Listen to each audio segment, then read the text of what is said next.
today? Fantastic. My name is Mr. Richie, and I am the super scientist, and I see some familiar faces who've seen me before. Perfect. Good. Well, hands down, guys. Today I've got lots of different experiments we're going to do. We're going to do a bit of a show for you. Then at the end, over here, we've got a very special take-home that you're going to get to make, okay? So we're going to have lots of fun. Now, I'm going to need lots of helpers. If you want to help me, stay on your bottoms, put 2 hands up in the air, give me some big smiles. Lovely. Hands down. Now, for our first experiments, we are going to dive right into the deep end. We are going to talk about a very dangerous thing. We're going to talk about electricity. Now, who knows what electricity does? What things can electricity do? Yes? Electrocute? It can electrocute you. Now, is that a good thing? No! So what's a good thing electricity can do? It can make you, like, if the power's out, you can, like, make some electricity and make a light bulb. Okay, you can get a light bulb to work. What else does it power? Light bulbs? TVs? Our brain. Well, sometimes maybe, I don't know about your brains, but it powers different things. Computers, TVs, electricity gives things power. Now, one of my friends says it can do something dangerous also. It can shock. Now, I've got a special machine. This machine here is called a Tesla coil. Can everybody say Tesla coil? Tesla coil. Now, what this does is this lets me use electricity in my hands. Now, in a minute, we're going to turn the lights off. So don't be scared. First, though, let me show you what my machine does. When I plug this into the outlet, is it making any sound right now? No. Can I touch it? Yeah, nothing happens. There's a little button here. As I turn the button, can you hear that? Yeah. That is now the sound of live electricity. If I put my hand near it, what would happen? I would get shocked, okay, and it would really hurt. Now, I'm going to turn it down so when it's not making any sound, it's not going to hurt you. And first, I need a brave helper who's feeling nice and strong and tough. Come on out, my friend. You look like a brave guy. Big round of applause for my first helper. Okay. Now, you can stand right here. What's your name? Damien. Okay, turn around, buddy. Now, we're going to turn the lights down just a little. Down. Don't be scared, guys. Okay, we're going to make it just a little darker. Oh, that's perfect. That's not too dark. All right. Now, what we have here is a light bulb. Now, this is the same sort of light bulb that we have up in the ceiling. Now, you're going to hold this in 2 hands and do not drop, okay? Hold tight. Face everybody for me and take a couple of steps back. Okay, now, we are going to turn the Tesla coil on and move it towards the light bulb. Now, hold it out straight. Don't drop. I promise it won't hurt. Now, when I turn this on, how do we know the electricity's on? The noise, it starts to buzz. Now, I'm going to move this towards the light bulb. Now, as I do that, what does it start to do at the bottom? Just a little bit. It starts to light up. Look again. It's lighting up a little bit. Hold it up so people at the back can see. Watch. It lights up. Now, am I touching the light bulb? No, there's a big space in between the light bulb and the Tesla coil. Now, if I put my hand in that space, what would happen? You can get shocked. I would get shocked, okay? Now, what we're going to do, I am going to show you the electricity. Right now, it's invisible. We can't see it. Hold it just a little higher. Move your hands down to where mine are. Now, this time it might look scary. It won't hurt, I promise, okay? Hold it in 2 hands. I promise it won't hurt. Now, when I turn this on, everybody watch the bottom of the light bulb. We get the light bulb to light up. Now, as I get closer, the electricity is attracted to the bottom of the light bulb, and you have to hold on. Are you going to hold on, or do you want someone else to help? It's fine. You got it? I promise it won't hurt, okay? Hold on to it. It won't hurt you, I promise. Watch the bottom. promise it won't hurt. Here we go. Watch the bottom. It's all right, David. There we go. Give him a round of applause for being so brave.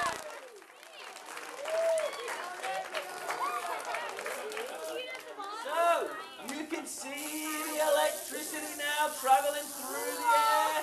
What color is it? Purple. Purple, it's pink, it's got white and yellow in, and it's jumping through the air to the bottom of the light bulb. Now, what we're going to do next. Great job, my friend. Big round of applause. I need another helper. Someone else who's feeling tough and brave. Right at the back in the grey shirt. Come on out, buddy. All right. Now, my next helper's going to come and help me. Now this time, come on up, bud. You're going to hold on to this. Come and stand back over here. Now, what's your name? Luis. Okay, hold on to this in two hands. Now, do not let go, okay? What I need you to do, in a second, you're going to walk your hands up and then down, okay? Up and down. Now, don't go all the way to the top or don't go all the way to the bottom. Leave a little space. Now, everybody, let's watch the bright part of the light. When we turn the Tesla coil on, we know it's working because it starts to buzz. As we get close, the electricity's there, we can't see it. As we get closer, it now jumps through the air and we can see it. It's brightest at the bottom. Move your hands up. That's it. Oh my Keep God. going. And go down. Whoa. And go up. And go down. Now what's happened to the light? It goes up. It goes up and down. What makes it go up and down? Electricity. His hands. Now that's because I have given you superpowers. You now have the power to shock people. Now who's going to be brave and get a shock? Whoa, look at all the brave helpers. Let's go with the strong lady. Come on out, sweetheart. Big round of applause. Okay. What we're going to do, you're going to take a step over this way and you're going to hold on in one hand. You're going to point your other hand like this with one finger. Okay, come to the side, sweetie. Now, it's pretty dark in here, so we might be able to see it. What we're going to do slowly, you're going to touch fingertips. Now, after you do that, you always use your finger, okay? After you do that, you're going to touch her elbow. You use your finger, and then, sweetie, lift your knee up, and he's going to touch you on the knee. Now, everybody, watch and listen in between their fingers. Now, hold tight and don't drop. I'm going to set it to a level 3. So it's not going to hurt, it sort of tickles. Now, don't start until I tell you guys. We're going to do it nice and slow. Now, don't start yet. We need to get the power going. Okay. Now, slowly point your finger. Listen and watch. Did you feel that? Okay. Can we see the spark? Try it again. Do your finger. Do it nice and slow. Your finger. Oh. There we go. Elbow. Lift your knee up. Perfect. And can you do your nose? Great job! Big round of applause! Excellent! Get right now, guys. Now, is anybody in here today wearing light-up shoes? Does anybody have light-up shoes on? Come and help me. I promise you won't get hurt. Come and help me. Whoa, those are cool. I like those. Come on out, Twinkle Toes. You want to help, buddy? It won't hurt. Come and help me. Anyone else would like? Come on up. Everybody with light-up shoes that wants to help, come on up. You won't get hurt. Who's wearing light-up shoes today? Okay. Now, all of my friends, stamp your feet. Show everybody your cool shoes. That's it. They all light up. All right, now what we're going to do, we are going to make your shoes light up without you having to move. What I need you guys to do is all hold hands. Can you come over here first? Hold hands. And you're going to be at the end over here. Like this, okay? Now, everybody watch their shoes. What we are going to do in a second, you're going to hold on to the light bulb. Don't let go. You will not get hurt, I promise, okay? We're going to send the electricity up the light bulb through your body, your body, your body, your body, through you, into all of your shoes, and all of the shoes should light up. Now, here we go. Don't let go, helpers. It does not hurt, okay? Don't let go. Give me a countdown. 3, 2, 1. Disco shoes! So you can see them all lighting up. And when we turn it off they go. Hold hands, don't let go. The electricity thinks they're all one giant person. When we turn it on, it flows all the way through into their shoes. Great job. Big round of applause for my great hoppers. Perfect little guy. All right, now.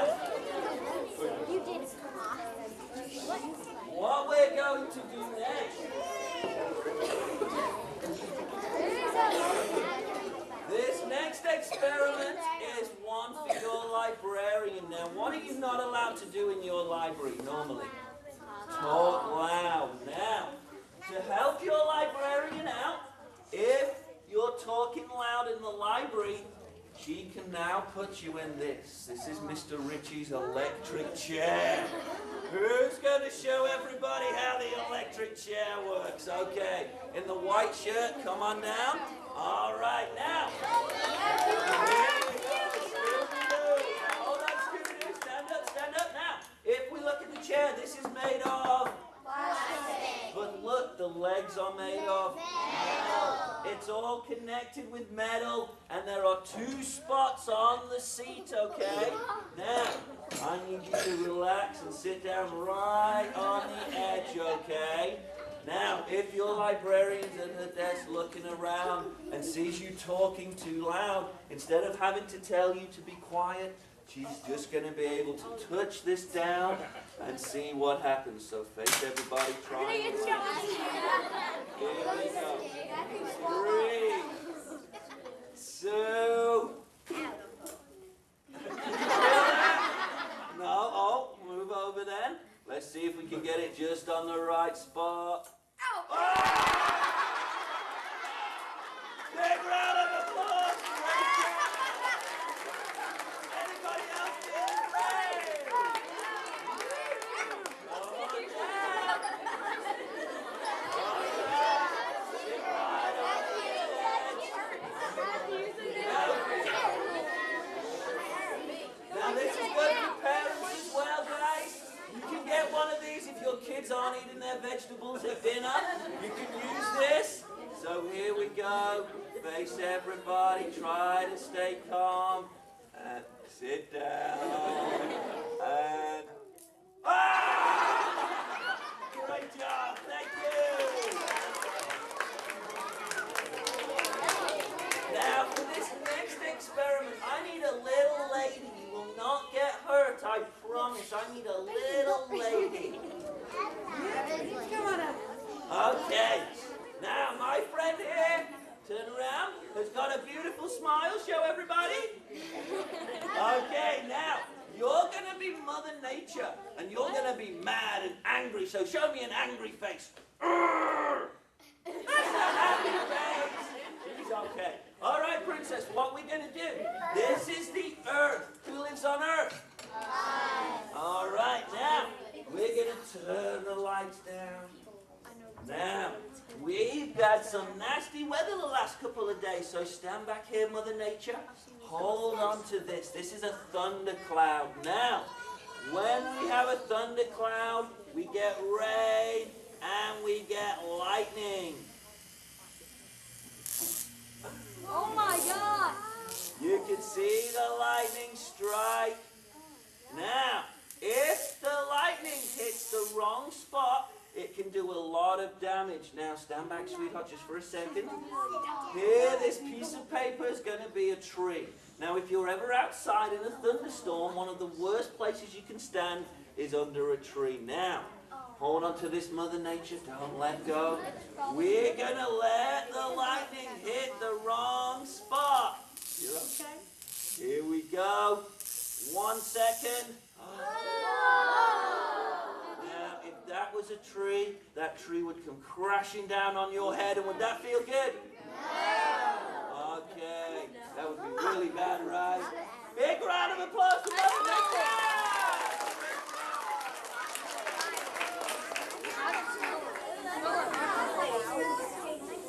All right, friends, now we're going to put the electricity away.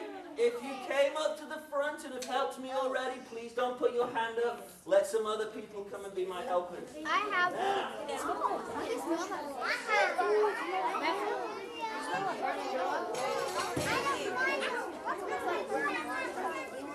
For my next experiment, I need somebody who's not afraid to get wet. Let me get somebody in the America shirt. Come on down. Here we go. All right, big round of applause. All right, now I need you to come and stand over here. Turn around and face everybody. Now, don't move, okay? In this container, what do we have? Water. Put your hand in there. Take your hand out. How does it feel? Wet or dry? Wet. It's wet. Just so you know, I'm not cheating. This is proper water. It's a proper liquid, okay? Now, I'm going to pour the liquid into one of my 3 cups. Here I have 3 blue cups. Now, let's pour the liquid into this one. So watch carefully. Make sure I'm not cheating. We pour the liquid in. All right, let's see. Now, which cup did the water go in? Did it go in this one? No. This one? No. This one? Yes. Now watch, because I'm going to start to move the cups. And tell me when to stop. Stop. Okay. Is the water in this one? No. This one? No. This one? Yes. You guys are too good for Mr. Ritchie. All right, I'm going to go really quick this time. Now remember, it's in this cup, right? No. Watch where you think it is as we move them around again. Tell me when to stop. Stop. Okay. Is the water in this one? No. Let's have a look. Give me a countdown. 3, 2, 1. Oh, not in the first one. Is it in this one? No. Let's have a look. Give me a countdown. 3, 2, 1. Not in that one. That means it's in that one. All right, let's have a look. I'm going to stand back so I don't get wet. 3, 2, 1. It's not in there now. It's not under this one. It's not under this one. And it's not in here. Now, what if you make water really cold? What does it turn into? Ice. Ice. Now, I didn't make it really cold and turn it into ice. What if you boil it and you make it really hot? It turns into gas or steam, okay? Now, I didn't do that either. I did cheat a little bit. Before you guys came in, I put a special powder in. Now, hold your hands like this. We're going to tap the side of the cup. 1, 2, 3. So we give it a few taps and we turn it upside down. Now. What? Hold it with your thumbs. Is it hard or soft? Soft. Let Mr. Ritchie feel. Rub your hands together. Do they feel wet or dry? They're dry now. So what we're going to do, we turn the water from a liquid to a dry gel. Could you drink that now? No! Now what we're going to do, we're going to walk around and let you feel this. So could you walk around this path and let people poke it? Do not put it near your mouth, okay? Get ready to poke it. Did it feel like a liquid?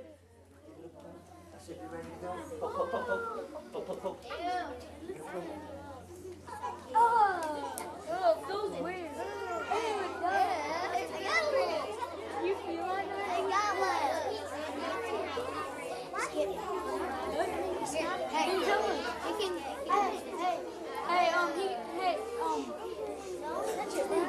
Hey, excuse me.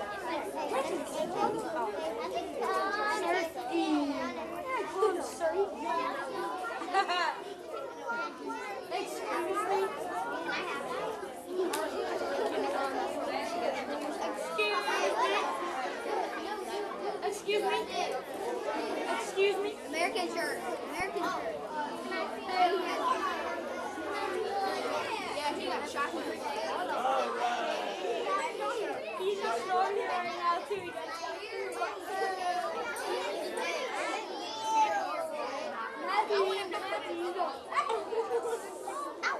I wish he was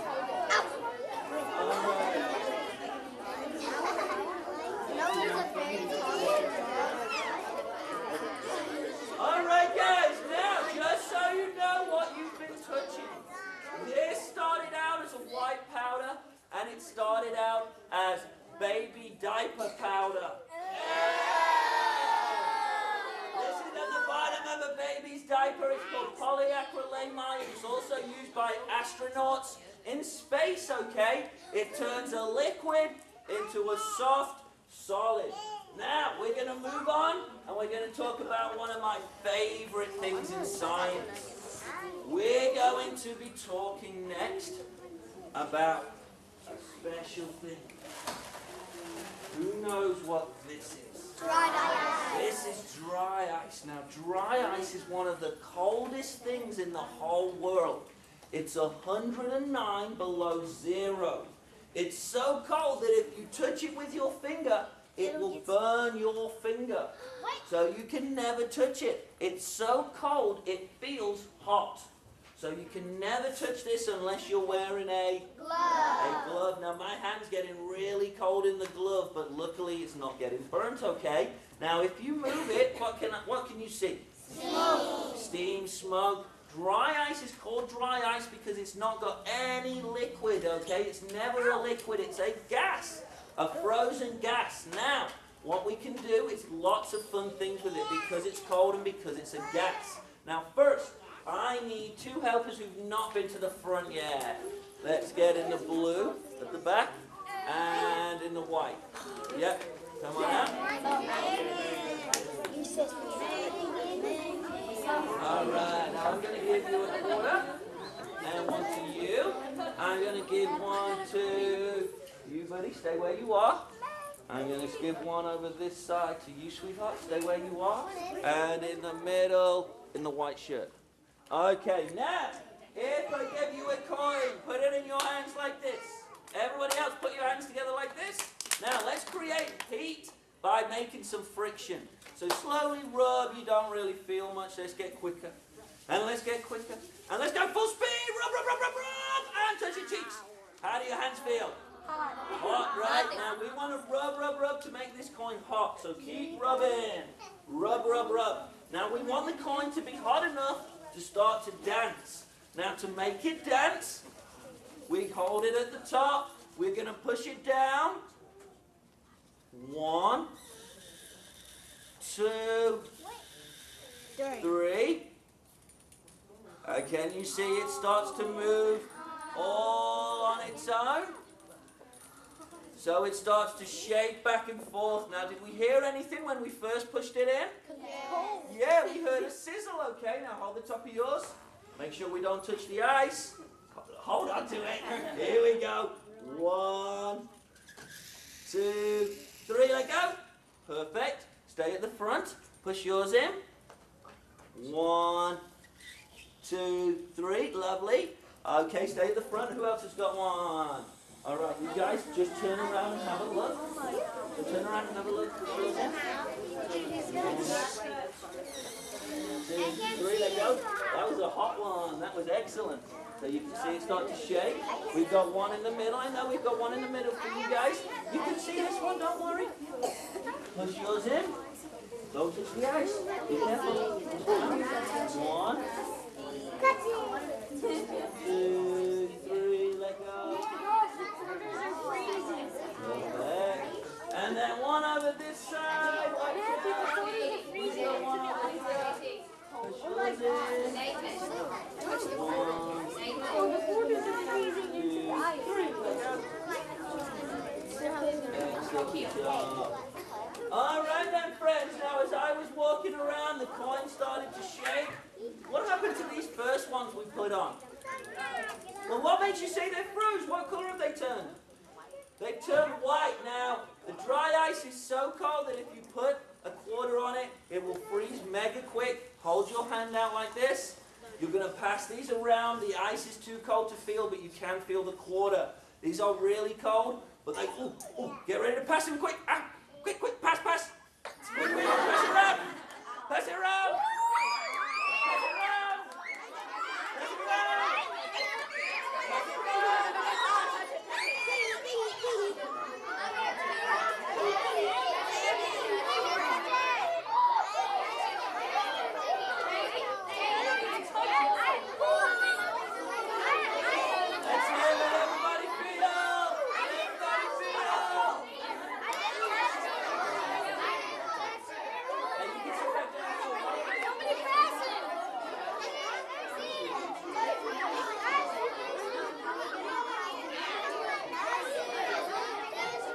Okay, guys, let Mr. Richie get his money back. Thank you. Thank you. Anybody else? Lovely. Okay.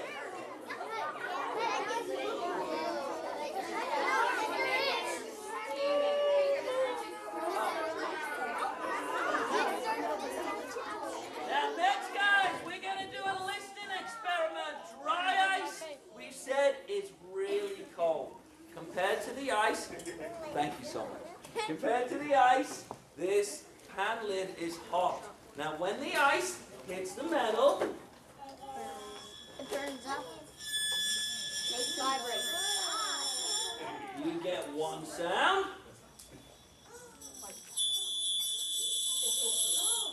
Two sounds, and then this one's my favorite.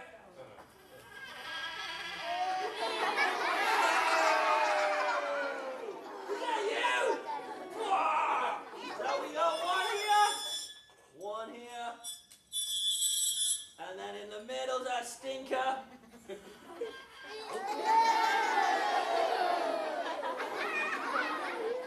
Now, when the ice hits the metal vibrates. Show me vibration.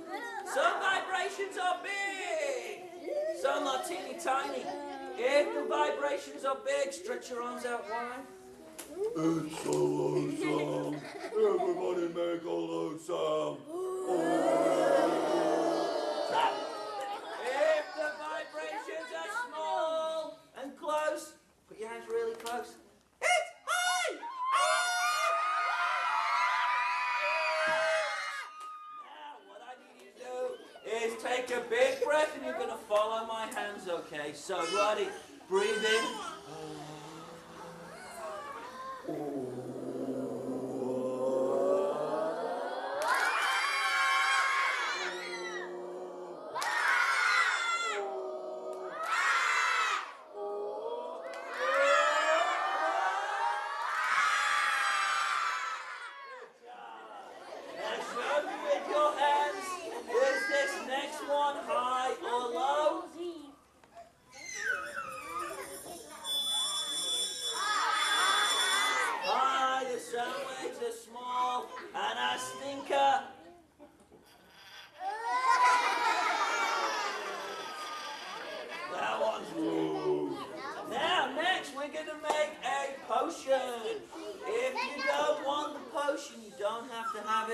Put your hands on your head. If you do want it, stay on your bottoms and I will try to get you. I need two helpers who've not helped me yet. In the, I have a help. yeah, in the black shirt. Who's that? Is that Buzz? No. Lightning McQueen. All right, now, come and hold on to this. Two hands. Now, sweetheart, you're going to hold on to this with one hand. There we go. All right, now turn around and show everybody. Now, what we're going to do, we're going to make a potion using our dry ice. So with my hammer, I'm going to break it up into some little pieces. And we're going to put those little pieces in the container. So let me just see it for 1 second. Now, hold this in two hands. Do not drop it. Will not hurt you, okay? I promise. So be brave. Face everybody so they can see. Now be really brave. Hold it in two hands. It won't hurt you. Turn around. I'll hold it with you. Turn around and face everybody. Okay.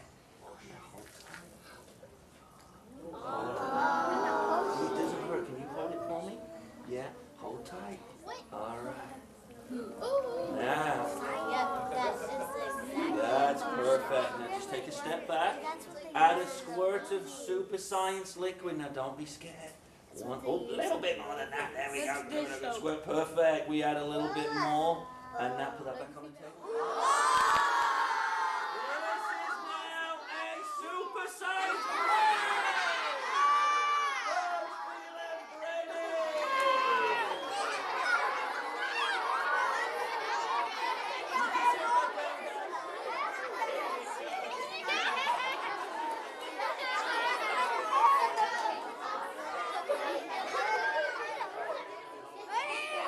Don't move, guys. I'll come and get y'all.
A little bit.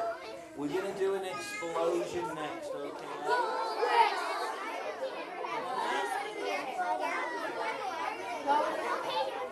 Okay, stand up here. Turn around and face everybody. Now, this first one is not one you should try on your own, okay? Well, this first one we're going to use some dry ice again. So we break it into a little piece using my hammer. And we're going to put that into a film canister, and you're going to hold this up above your head. Hold on tight, okay? Point it up. Now, we are going to add a little bit of water to get it smoking. Can you see it start to smoke?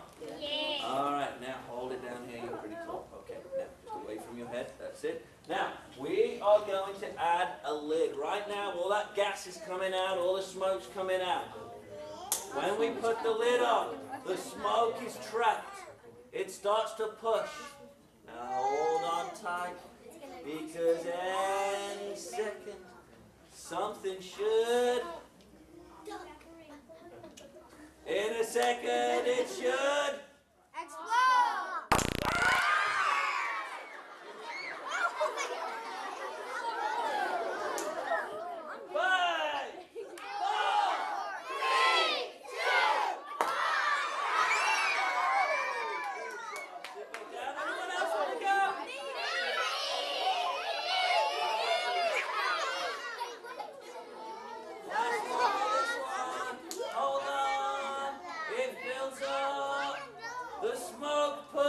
Until there's no space left, and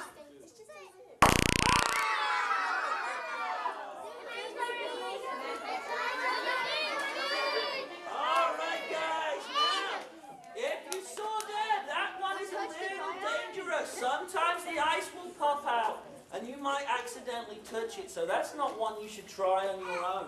This next one is one you can try with your family, okay? All you need is a film canister. You can get these free at Walgreens. Now, where's my lid at?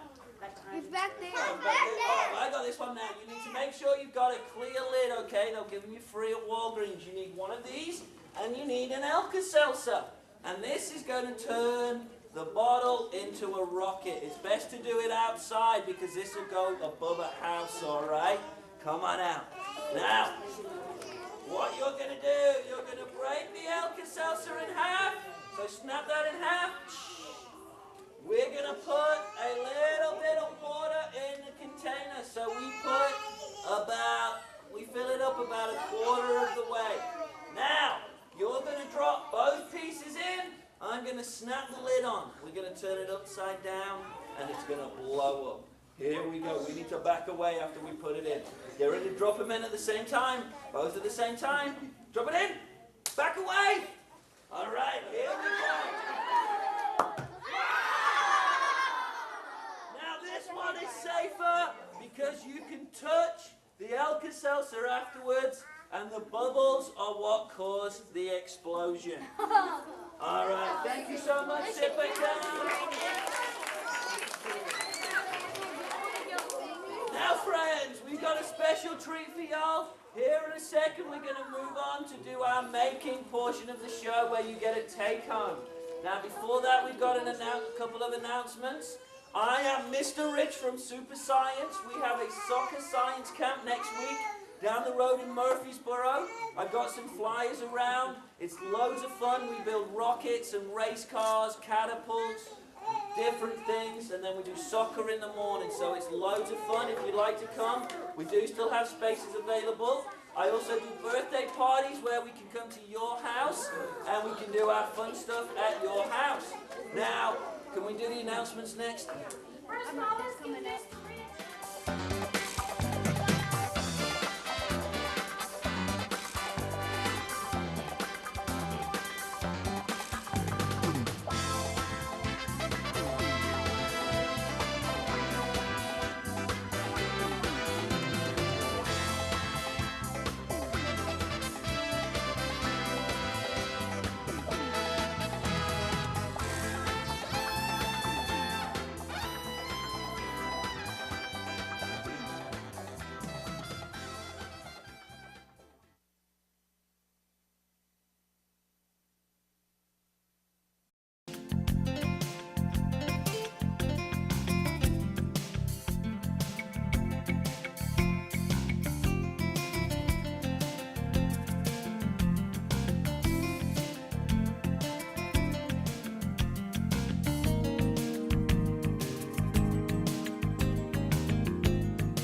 freshwater, gobbles 200 pounds of seagrass a day, and calls elephants cousin. Stick around and you'll find out. Think about an endangered species. What's the first animal that comes to mind? If you're like most people, you probably thought of a rhino or a tiger or an elephant. But you don't have to go thousands of miles to find an endangered species. Some of them are right here in the United States. They live in forests and lakes, deserts and streams. But I bet you didn't know one of the most endangered lives right here in the waters of Florida. That's right, we're talking about manatees. When you look at them, it's hard to believe that sailors once thought they were the mermaids of mythology. But manatees aren't a myth, they're real and they're in trouble. But how did these gentle giants end up in so much danger? And what's being done to save them? Stick around while we find out.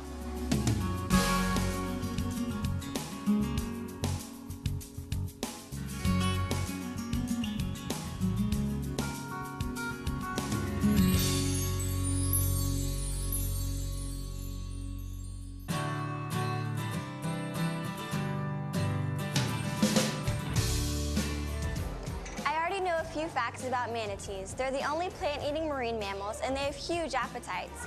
Most of the time, they tend to stay mainly in and around Florida, eating 32 to 108 pounds of aquatic plant life every day. They look pretty chubby, and there is a thick layer of fat under their skin, but it's not enough to insulate them against the cold. That's why they tend to hang out in the warmer waters of the South, but not always. Some manatees have migrated as far away as Rhode Island. But I was curious, what do they do in the wintertime, and how big do they get? I spent some time with a few manatee experts to learn more about these unusual creatures. You'll be amazed at what I found out.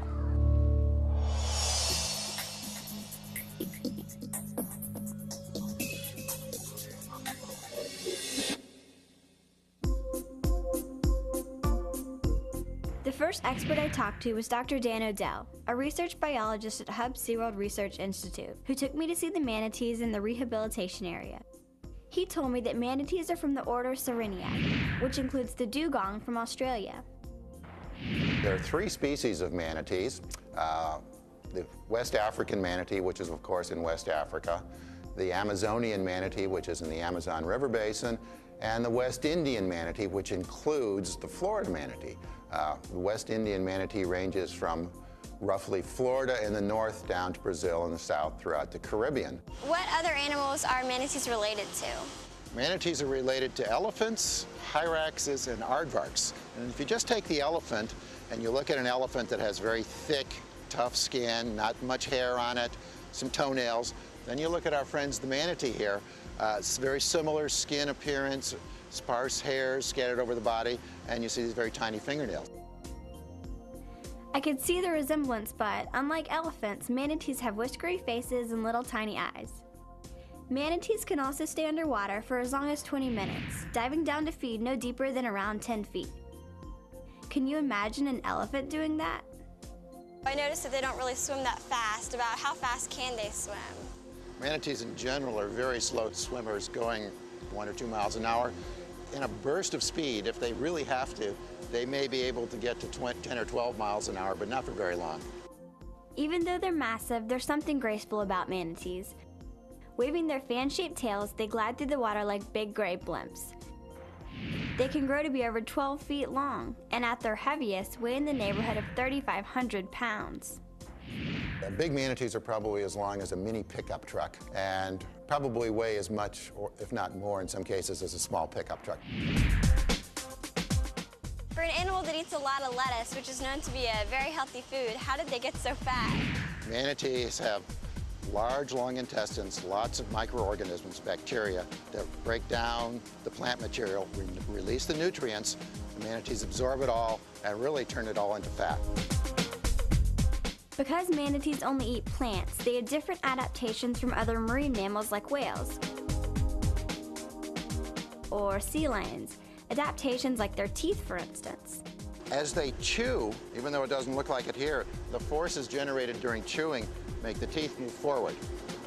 And the manatees and one species of kangaroo do that. They move to the front, they're resorbed, and they fall out. They're known as marching molars by some people. And it goes on, as far as we know, as long as manatees live. It's no wonder manatees go through so many teeth. Look how much they eat.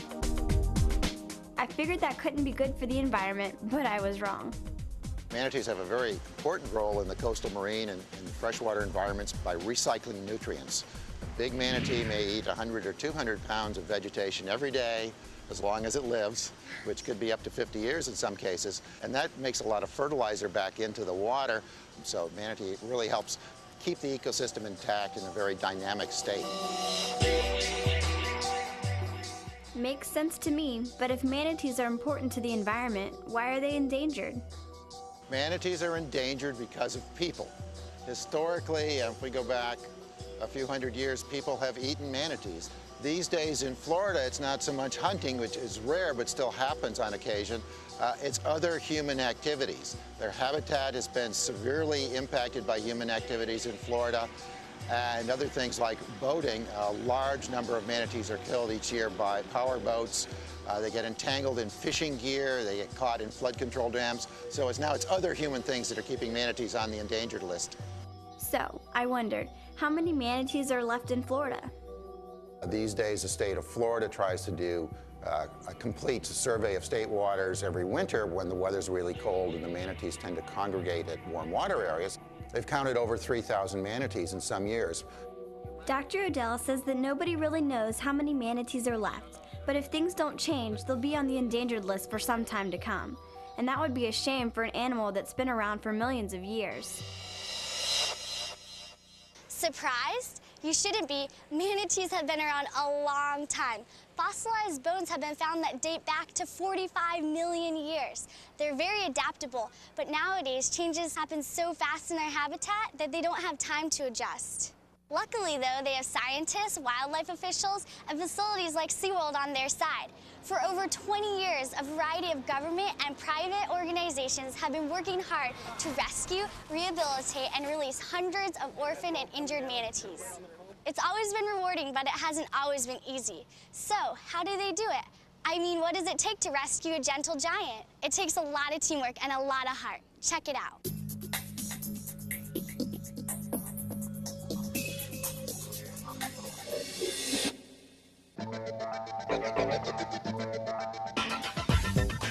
When it comes to manatee rescues, Barbara Ramirez has seen it all.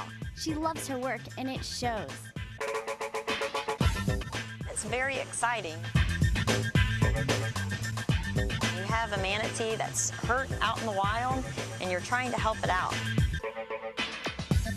It's not something you can do alone. It takes a lot of agencies to get the job done. The very first agency is going to be the Florida Marine Patrol. That is the first people they are going to call. The Florida Marine Patrol is going to call the FWC, the Florida Wildlife Commission. They're going to be the ones that go out there. They're going to assess this manatee's problems. Animal Care, this is Elena. They are the ones who call us and let us know, yes, this manatee needs to be rescued. There's no time to lose. The entire team scrambles, and the beach van speeds to the rescue. Once on site, the team quickly assesses the situation and works out the rescue strategy. We also have to be careful of moms and babies in there. If it's a mom with a baby, we always take both of them. We don't ever want to separate a mom from a baby. As soon as the plan is set, they move in, circle the manatee, and pull it in. Once we have the manatee there, what we need to do is transfer the manatee onto a stretcher. Some manatees we have rescued weigh close to 2,000 pounds, and that's a lot of weight. Let's go a little bit more. We go ahead and load the manatee up into the beach emergency van. That's when the veterinarian takes over.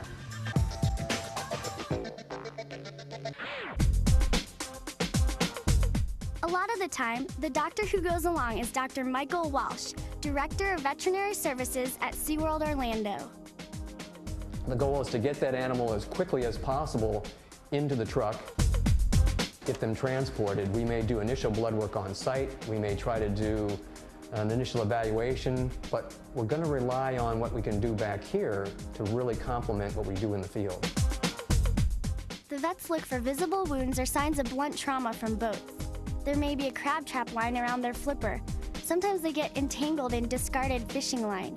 Whatever the problem is, manatee experts like Pedro Ramos are quite often part of the solution. On the ride, we monitor the manatee, we monitor the respirations, we keep him wet so that his skin doesn't dry out. If he has some injuries that can be cleaned out, the veterinarian and the staff will start cleaning out the wounds. If not, it's simply a matter of monitoring the manatee. Once the manatees arrive at the rehabilitation facility, the next step is to move them into the pool. But wait a second, if manatees are so heavy, how is that possible? Well, usually what we'll do is put them into that pool. 1, 2, 3. And depending on the size of the manatee, we actually have a crane. If it's a smaller manatee or if it's the baby manatees, we basically just hand carry them in the stretcher. We just put the stretcher in there and they swim right out of the stretcher. Once the manatees are settled into their new home, the veterinarians run all kinds of tests to make sure they find any hidden problems. It's all in a day's work for these brave, dedicated animal paramedics. The whole SeaWorld rescue team is determined to save as many lives as possible, and they're succeeding. As you can see, these dedicated animal experts have got rescuing manatees down to a science. After some life-saving care, they'll be on the road to recovery. The goal is to return rehabilitated manatees to the wild. The study of these animals may also help bring the endangered manatee back from the brink of extinction. So, how do you nurse an injured manatee back to health?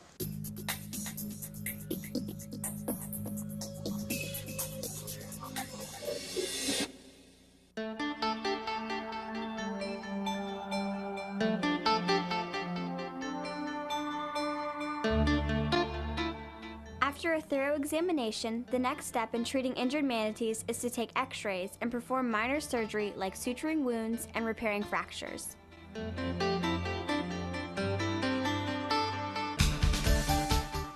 To reduce trauma during treatment, the manatees are placed in special pools with hydraulic floors that lift the animals out of the water.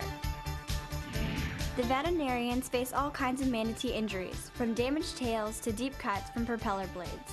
But one of the worst and most difficult to treat is blunt trauma from boat collisions.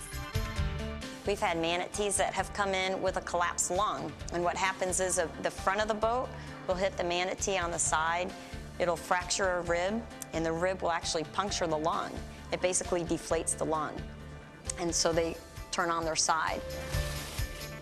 To help them compensate or to help control that, what we've developed is a special type of wetsuit that we wrap all the way around the manatee, and we put in pieces of foam on whatever side is down underwater. And what that does is it brings that side of the manatee back up, and it helps them float right.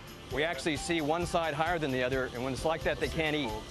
And the way to get them to eat is to stabilize them and right them back up in their normal position, and these jackets can help do that. So it's a constant learning process all the time.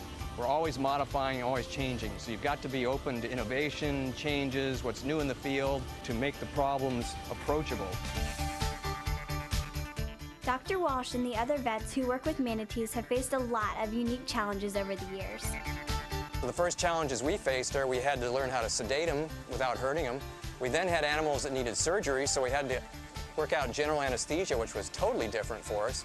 We had to figure out medications, and then we had to figure out the use of diagnostic techniques like ultrasound.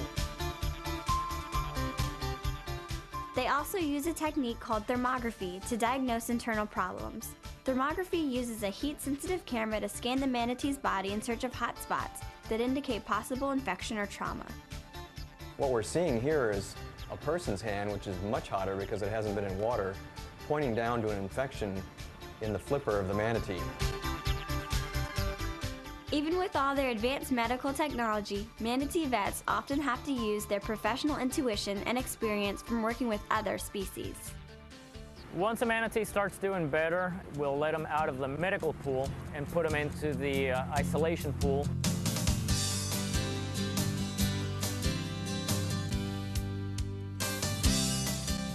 The isolation pool is set up so the rehab crew can monitor the manatee's progress and help them make the transition to eating on their own. Manatees feed on the surface and they feed on the bottom. So just dropping the lettuce in the water, it's going to float, so that takes care of that. But we need to somehow get it on the bottom. And Barb has some lettuce tubes over here that we've made. You can see it's just like a PVC tube, and all we've done is cut out an opening in it, and we put this weight on it. So what we're going to do is slide the lettuce heads into the tray, and we'll just put it in the water, and then that'll sink it.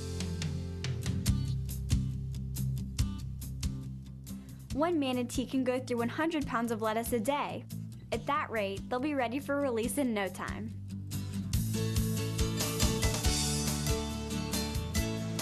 Saving a full-grown manatee has its challenges, but just imagine taking on the responsibility of saving a 45-pound orphan baby. Light, easy to move, no problem. Except, what do you feed it? You can't exactly go to the grocery store and pick up a case of manatee calf formula, so you create your own. And that's exactly what SeaWorld veterinarian Dr. Mike Walsh did for Pistachio, another baby manatee.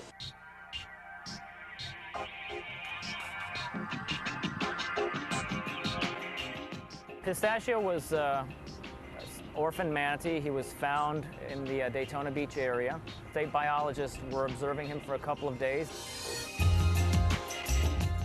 They were pretty sure the baby had been abandoned. No large adults were in the area, and no females were coming by. It's possible the mother fell victim to natural causes. Nobody really knows. The important thing was to take care of this helpless little manatee. Pistachio came in as a tiny baby in the 40-pound type range. Now that's pretty small. Babies like this are born between usually 50 and 100 pounds, so he was even underweight for when he came in. Getting manatees to their optimum roly-poly weight isn't as easy as it sounds. Most manatees come in dehydrated, so that's the first problem to solve. And once he came in, we x-rayed him, we got weights on him, and we started tube feeding him. We give him what's called a gruel substance, and that is like a spinach. It's ground up spinach and romaine lettuce and water. You go ahead and pump that into the manatee. I can guarantee you, again, about 99% of the manatees that come in here are going to have that done.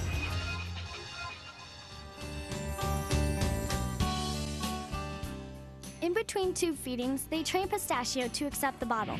Raising any baby is a 24/7 job, with feedings every 2 hours.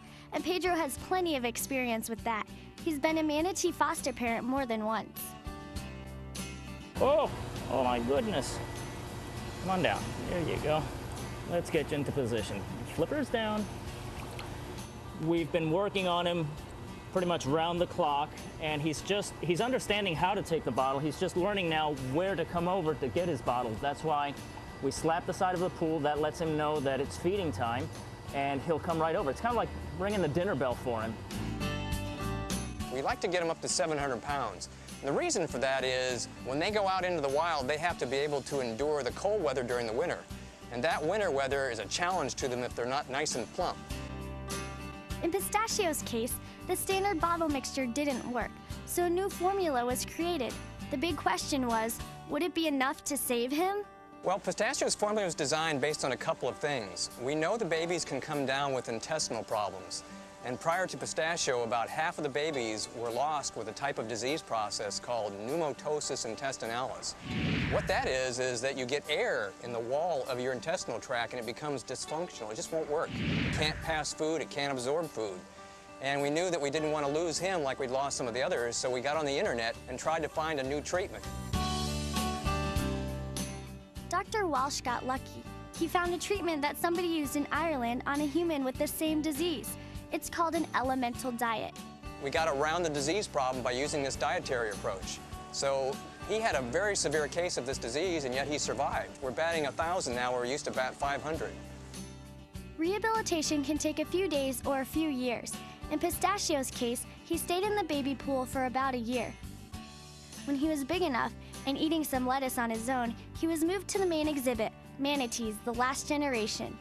The important thing about that part of the rehabilitation process is that we have adult manatees there, and that's where he's going to start learning to really be a manatee. So far, all of the contact he's had has been with us, but we need him to know that he's a manatee and how to act. It's all part of preparing an orphan for release. To survive in the wild, Pistachio had to be mentally and physically ready. Thanks to the dedicated team at SeaWorld, he was. He came in small, alone, and malnourished, and after 3 years of loving care, he left huge, healthy, and ready to join his own kind. That's not the only success story. Since 1976, SeaWorld has rescued over 250 manatees and released over 100. After months of planning, the release team waits for a cold front to move across Florida. Manatees migrate to warmer waters when the temperatures drop. When that happens, the release operation is set into motion. It's hours of wet, exhausting work, and it's worth every minute.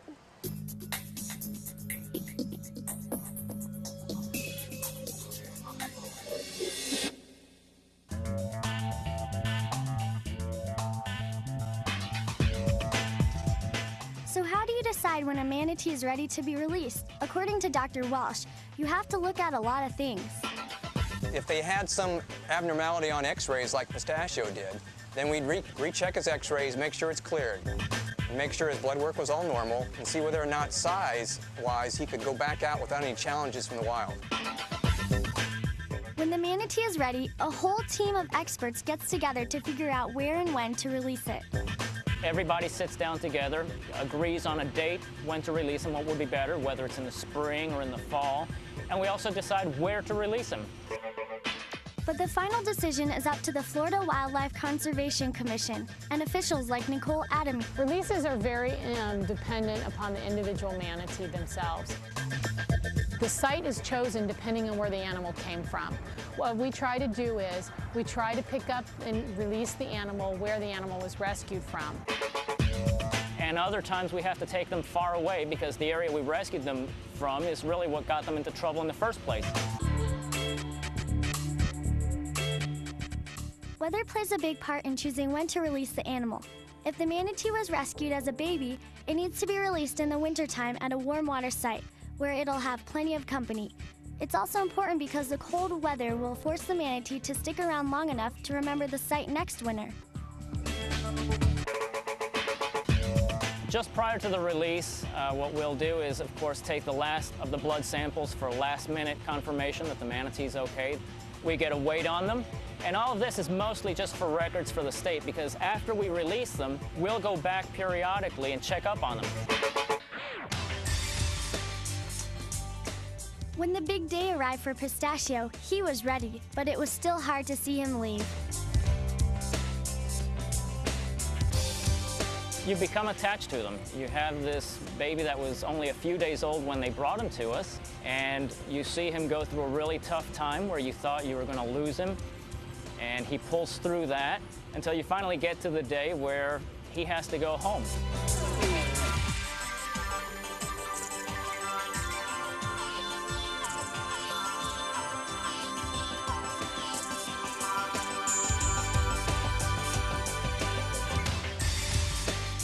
Going on a release is a really good feeling.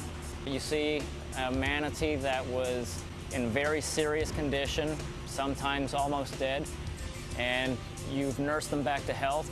Most of the times, it's just a happy feeling, and you let them go and you wish them well. The ones that are a little bit harder to let go are the orphans that you hand raise, like Pistachio.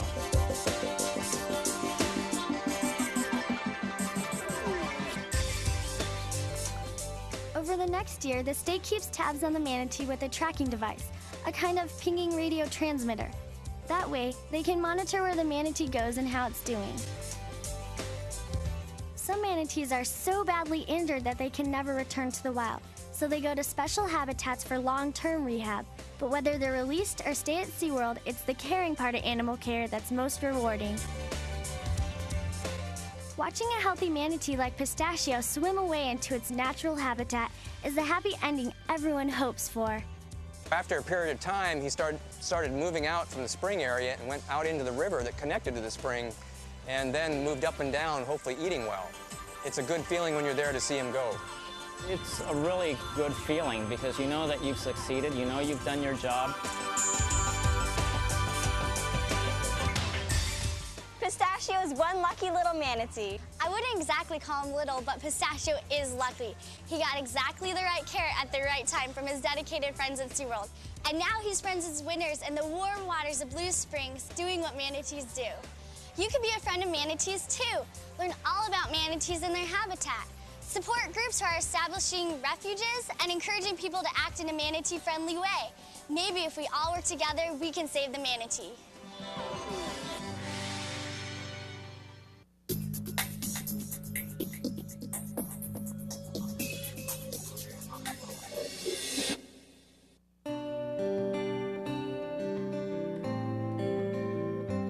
Pistachio is a wonderful success story, from the creation of his special formula to his ultimate release. But not every manatee is so lucky. Many are lost to illness or injuries. Some are even permanently disabled and can't go back to the wild. But the ones who can prove that sometimes rescue, rehabilitation, and release is more than a new beginning for these gentle creatures. It could mean a new beginning for the entire species. So, what can you do to help? What can you do to help preserve the manatees? Well, actually, there's a lot. Don't put stuff into the water that's not supposed to be in there. If you have old fishing lines, make sure you take those and throw them away properly. There's a lot of organizations out there that are involved in manatee conservation, and you can always get involved with one of those. You just get on the internet and look, and you can find them. You can support education projects, you can support research projects. All those things do help the plight of the manatee. You can be a safe boater. Obey all the speed and wake zones on the waterways. We just need people to abide by the rules that are out there. You know, slow down where we know that there are animals, for sure. It gives them a chance to hear the boat. It gives them a chance to move out of the way. Manatees are totally surrounded by boats. There's over 1 million of them on Florida waterways. Just imagine being on a street with that many cars. There are so many boats around that having a boat around is normal. What is not normal is to have that boat at 50 or 60 miles an hour skip over their line of transfer, intersect where they're going, and hit them before they have a chance to react. That's the whole idea behind the manatee caution zones, and that's why we need to support legislation to protect manatees and all our wildlife. I think it's important that we just educate ourselves about wildlife in general. We want them to stay wild, and that is one of the best things we can do to help an animal out. Pierce. You can also help other people learn more about manatees by sharing what you know, and you can support the people who actually rescue manatees. One way to do that is to let them know if you see an animal in distress. The best thing anyone can do when they see an animal is to call and report it right away. Either Florida Marine Patrol or call the Conservation Commission's hotline. And then to go and wait there until someone comes on site. And not to touch the animal, not to approach the animal, but wait for a professional or someone who's trained. They can not only injure themselves, but also injure the animal as well. If you live in Florida, helping manatees can be as simple as buying a manatee license plate. A lot of the money goes to research projects around the state. You can make donations to organizations like Hub SeaWorld Research Institute. And if you don't live in Florida, you can support local aquariums and wildlife parks. We have some manatees that were rescued, and due to their injuries, they can't go back. When the public comes through the park and they see these manatees and they see the injuries that they have, it makes them aware of the problems that they have. One of the things that we need to always keep in mind with an endangered species is that it never really ends. Even if that animal's numbers improve slightly, they're never out of trouble because we're constantly chipping away at what they need to survive. So it's up to us working with the public, the federal agencies, and the state to actually get to where we prevent the injuries rather than trying to come back and treat them. I think one of the best things we could do is just think about what we're doing today, because it definitely has an impact on what happens tomorrow. Sadly, the things that make manatees most adorable, their childlike curiosity and slow-moving, gentle nature, also make them vulnerable. It's hard to imagine our world without these amazing animals, but it could happen. It's up to all of us to protect them, and not just manatees, all animals. Even the ones in your own backyard. And it's so easy. Start a neighborhood environmental club. Recycle. Boat slowly through waters where manatees live. And be careful about what you trash. Something that seems as harmless as a plastic bag can mean serious trouble for wildlife. So let's all do our part to protect these amazing animals, and maybe they'll be around for another 45 million years. Because if they win their fight for survival, we all win.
Adelson from the TV show Grounded for Life. On this episode of NASA Connect, you'll be introduced to the importance of good nutrition and exercise. You'll observe researchers and scientists using math, science, and technology to learn what we can learn in space about our bodies here on Earth. In your classroom, you'll do a cool hands-on activity to estimate serving sizes of different foods and estimate your average daily energy needs. And using the instructional technology activity, you'll develop an exercise program for Norbert and Zot. So stay tuned as Jennifer Pulley takes you on another exciting episode of NASA Connect. Better health from space to Earth.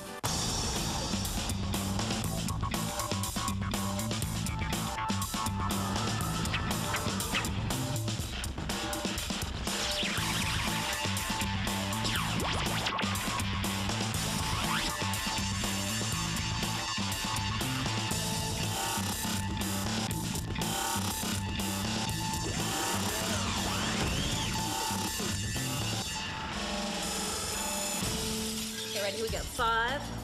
Last 4. Make sure you're breathing. 3. 2 more. 2.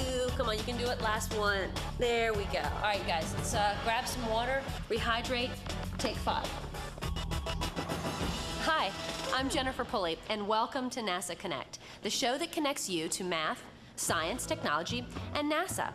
In addition to being your host, I'm also a certified aerobics instructor. Hey, Jennifer, that was a great workout, but I never knew I had so many stomach muscles. We do. I hope it helps me in my training. Oh, what are you training for? I want to try out for my cross-country team, and tryouts are in a couple of weeks. RJ, that is super. Well, how's your training going? Well, I guess it's okay, but I really don't have too much energy during the day. Well, have you researched what nutrients your body needs? Because then you have to estimate and measure portions to make sure that the nutrients are in there. And of course, you have to have an exercise program. Measuring and estimating my nutritional needs. An exercise program? Not really. I think I'm eating okay. Do I look overweight? No, not at all. Tell me, what did you eat for breakfast? I had a soda and a glazed honey bun. It's better than nothing. RJ, a soda and a glazed honey bun that's loaded with sugar. Yeah, the sugar provides me with energy. Yeah, but that energy doesn't last throughout the whole day, and that's why you get tired. You need something more substantial for breakfast. You know what I think? I think that we need to reevaluate and improve your nutrition and exercise program. And that way we can get you in tip-top shape for the cross-country tryouts. Okay. Guys, on today's program, we will stress the importance of good nutrition and exercise, especially in the adolescent years. And that means you. We will visit with NASA researchers to tell us what we can learn in space about our bodies here on Earth. And I will offer you a challenge at the end of the program. But before we talk more about nutrition and exercise and visit with NASA researchers, we must first understand the mathematical concepts for today's program, which are estimation and measurement. During the course of the program, you will be asked to answer several inquiry-based questions.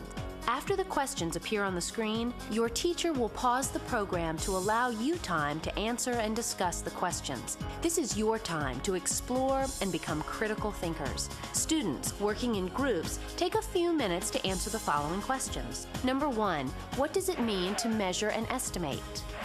2, are both math concepts related to each other? Explain. 3, give some examples of things that you measure and estimate every day. Now compare your answers to all 3 questions with other groups in your class. It is now time to pause the tape. You know, guys, the math concepts of measurement and estimation are an essential part of our daily lives. Let's think about things that you measure on a daily basis. Well, you measure time with watches, weight with scales, and temperature with thermometers.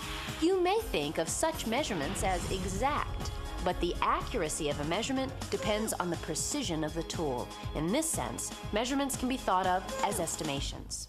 Now let's think about things you estimate on a daily basis, like the length of time it takes to get ready in the morning, or how long you need to walk to the bus stop, or how much cereal you pour into the bowl. Estimation is a powerful mathematical idea that can be used both to solve problems and to check to see if our results are reasonable. You know, in reality, things aren't always exact, and good estimation skills are really important for living successfully. For example, Norbert here wants to see if the Galactic Fitness 9000 treadmill will fit in his spare bedroom. The dimensions for the base of the treadmill are 1.8 meters by 0.9 meters. Norbert's calculator indicates that the base area of the treadmill is 16.2 square meters. Now, does the base area of 16.2 square meters for a treadmill seem reasonable to you? 16.2 square meters is about the size of Norbert's bedroom. That would mean the Galactic Fitness 9000 is a pretty big treadmill. Unless you tear down a wall, good luck trying to squeeze the treadmill through the door opening. Actually, Norbert forgot to enter the decimal point in 1.8 on his calculator. But using mental math, Norbert's estimate suggested that the area of the treadmill should be about 2 meters by 1 meter, or 2 square meters. The actual base area of the treadmill is 1.62 square meters. In this case, Norbert used the estimation technique of rounding. Developing methods to check the reasonableness of results is vital to anyone working with numbers, especially engineers, scientists, and researchers. So now do you have a good idea about the concepts of measurement and estimation? You know, this would be a good time to pause the tape and review your answers to the 3 questions I asked you earlier. I just want to make sure you're on the right track. So, how do you apply these math concepts of estimation and measurement to nutrition and exercise? Well, to answer this question, we must first learn what good nutrition is and the benefits of regular exercise. Good nutrition is critical throughout life, but is most important for kids. While the body is growing, good nutrition helps to ensure optimal health.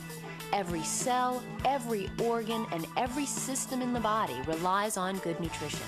How many times have you fallen asleep in class after lunch? What do you typically eat for lunch? French fries? Greasy pizza? Donuts? Regular soda? Or even glazed honey buns? If you establish good nutritional habits at a young age, it will help lead to continuing these habits as adults. And remember, guys, the key to anything you eat is to eat in moderation. That means you don't eat an entire bag of chips while watching TV. And exercise is an integral part of effective weight maintenance and weight loss. Exercise helps to control your weight by using excess calories that otherwise would be stored as fat.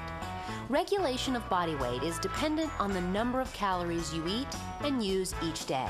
Balancing the calories you use through physical activity with calories you eat will help you achieve your desired weight. Now I'm starting to understand the importance of nutrition and exercise. In order to stay healthy throughout my life, I have to start maintaining a good level of nutrition and exercise now.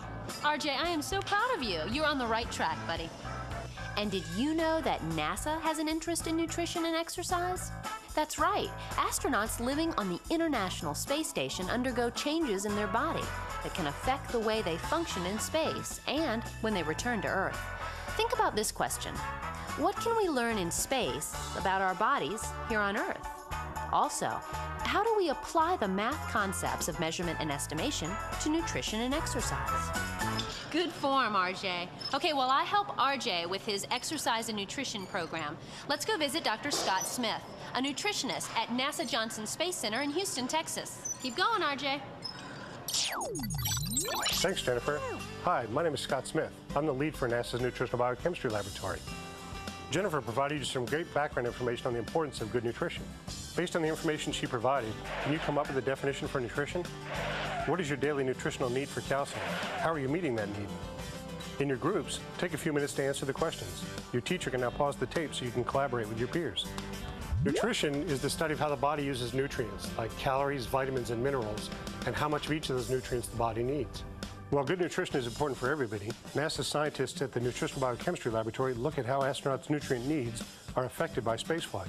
One area that is very important is the role of nutrition in keeping bones healthy. Not eating foods that include nutrients such as calcium and vitamin D can result in weak bones. You can find good sources of calcium and vitamin D in dairy products such as milk and cheeses, broccoli, and spinach. Calcium is probably the most important nutrient when it comes to building strong bones.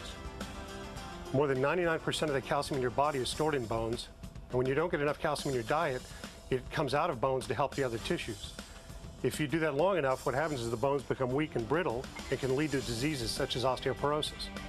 Osteoporosis is a disease where the bones become fragile and break. The best way to counteract or prevent getting osteoporosis is to eat well and exercise when you are young. So why are we concerned about bone loss during spaceflight? Astronauts actually lose bone mass during spaceflight. This is especially significant for long missions, such as the astronauts that serve on the International Space Station or on future missions to other planets. When astronauts return from long missions, they have an increased risk of fractures and other health problems because they lose bone mass and calcium. Do you have any idea why this occurs? Does that mean they get osteoporosis while they're in space? The human body gets used to operating in Earth's gravity field. When humans are removed from this environment, as when they travel in space, many complex changes take place.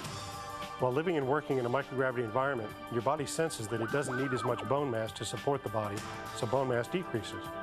When you return to Earth's gravity environment, your body senses it needs more bone mass to support the body, so bone mass will begin to increase. Because it takes a long time to regain the lost bone, this is the period when you have a higher risk of bone fractures because your body's skeleton has a tougher time supporting your body against Earth's gravity. Here at NASA, we conduct research to understand how much calcium is being deposited into bones and how much calcium is being taken out of bones. This research involves mathematics, especially measurement and estimation skills. For example, let's take a look at the following system diagram.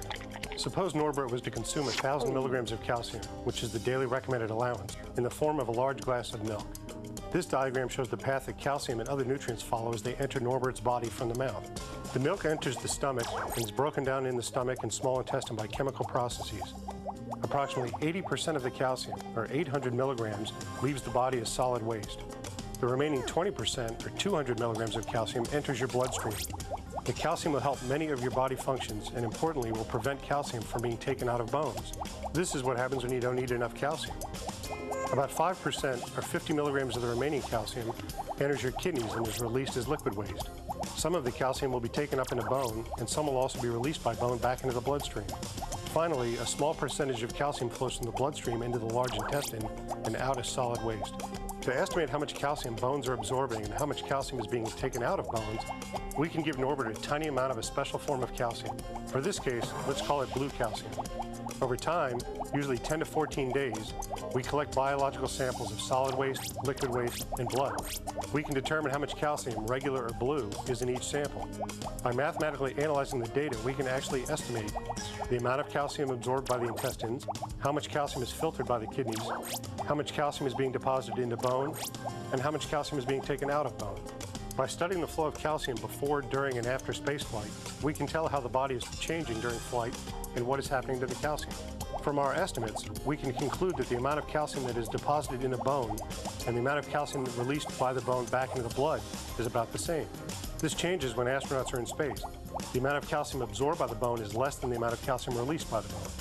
Finally, when astronauts return to Earth and recover over time, the amount of calcium deposited into bone and the amount of calcium released by bone stabilizes and returns to pre-flight levels. Understanding the specific means of how bone and calcium use change during flight can help us figure out how to counteract it and also help prevent bone disorders on Earth, such as osteoporosis. Are you beginning to understand the importance of nutrition and how nutrition can be important for your health? Have you changed any of the answers to the questions I asked earlier? Now would be a great time to stop the tape and review your answers. Thanks, Scott. Okay, guys, it's time for you to become a scientist and apply your estimation and measurement skills with this program's hands-on activity. It was developed by the National Space Biomedical Research Institute. Hey, let's check in on the students at the New Mexico School for the Deaf in Santa Fe, New Mexico. NASA Connect asked us to show you this program's hands-on activities. The first activity is called serving sizes. Here are the main objectives for the first activity. Students, you will estimate serving sizes of different foods and compare their estimates to serving size information provided on Nutrition Facts food labels. Good morning, class. Food labels and other guides often use serving sizes to describe a recommended single portion of food or drink. NASA Connect asked us to investigate the question, what is a serving size? Your teacher will provide you with the Nutrition Facts labels from these food items: 1 bag of frozen peas, 1 box of dry breakfast cereal, 1 bag of popped popcorn, and a 2-liter bottle of soft drink. Copies of the labels are to be distributed to groups. You are to determine appropriate serving sizes for the different foods. Write the word estimate onto 3 paper plates and onto 1 cup. Mark the other 3 paper plates and cup as food label. On the student handout, write the name of each food under the food name column. For each food, estimate how many cups or fractions of cups make up 1 serving size. Record your estimate in the second column of the table and measure the portions into the estimate plates and cup. Next, measure onto the food label plate and cup the serving size for each food based on the nutrition facts label. You are then to write a short paragraph answering the activity's discussion questions. If you have access to personal digital assistants or PDAs, the PDA is a great device for keeping a journal. You can use the infrared capabilities to peer edit journal entries with others. Later in the show, our students at the New Mexico School for the Deaf will show you the second activity called Your Energy Needs. Back to you, Jennifer. Now let's focus our attention on exercise. You know, exercise and nutrition go hand in hand. Dr. Don Hagen, the exercise lead in the Human Adaptations and Countermeasures Office at NASA Johnson Space Center, can tell us more. Hello, Jennifer is correct. Good nutrition and exercise are interconnected. My job as the exercise lead in the Human Adaptation and Countermeasures Office here at the Johnson Space Center is to work with a team of specialists to determine the exercise requirements for astronauts in long-duration spaceflight.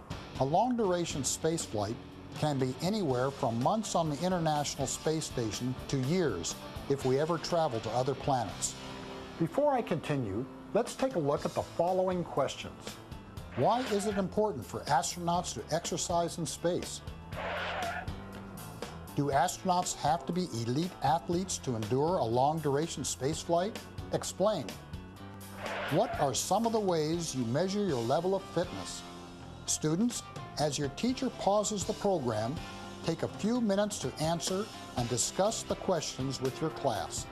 When astronauts work in the International Space Station, they are working in a microgravity environment. They appear to be floating in the ISS. The apparent weightless environment places a reduced load on the leg and back muscles. Astronauts hardly use their leg muscles in space. The lack of muscle activity can cause the muscles to weaken or reduce in size. We call this muscle atrophy.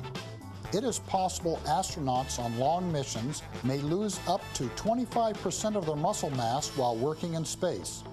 The loss of muscle mass and strength during these missions could pose dramatic problems when they return to Earth. Muscles support the bones in your body, and if you have a combination of weak muscles and weak bones, can you imagine the harmful effects your body could face?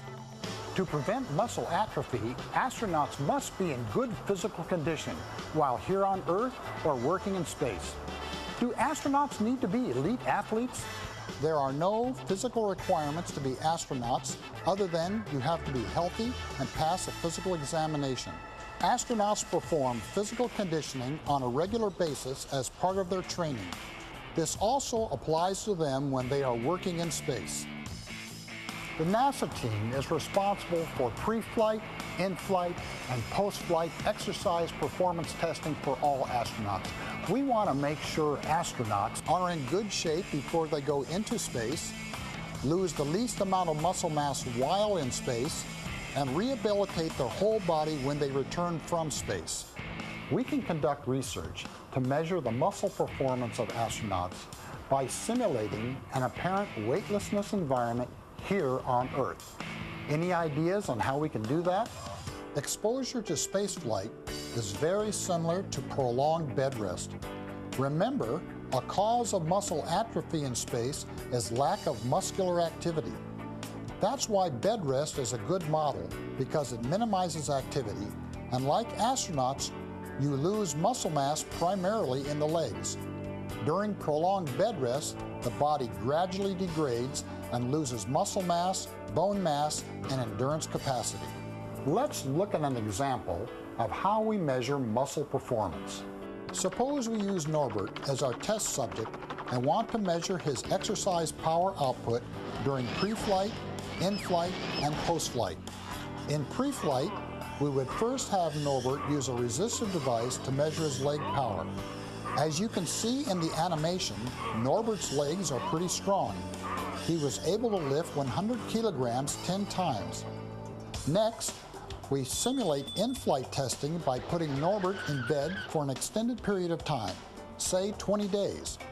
During that period, Norbert conducts all his activities in bed except for using the restroom. On day 20, we measure his leg power again, while in bed, using the same resistive device, and see that Norbert can only lift 75 kilograms 10 times. What percentage decrease in leg power did Norbert lose over the 20 days? If you say 25%, then you're right. After 20 days, Norbert is removed from the bed and the rehabilitation process begins to rebuild his leg muscles. This is considered post-flight. He undergoes an exercise program that will allow him to regain the strength he lost in his legs. I'm sure glad he purchased that Galactic Fitness 9000 treadmill. In reality, the recovery process is different for most astronauts.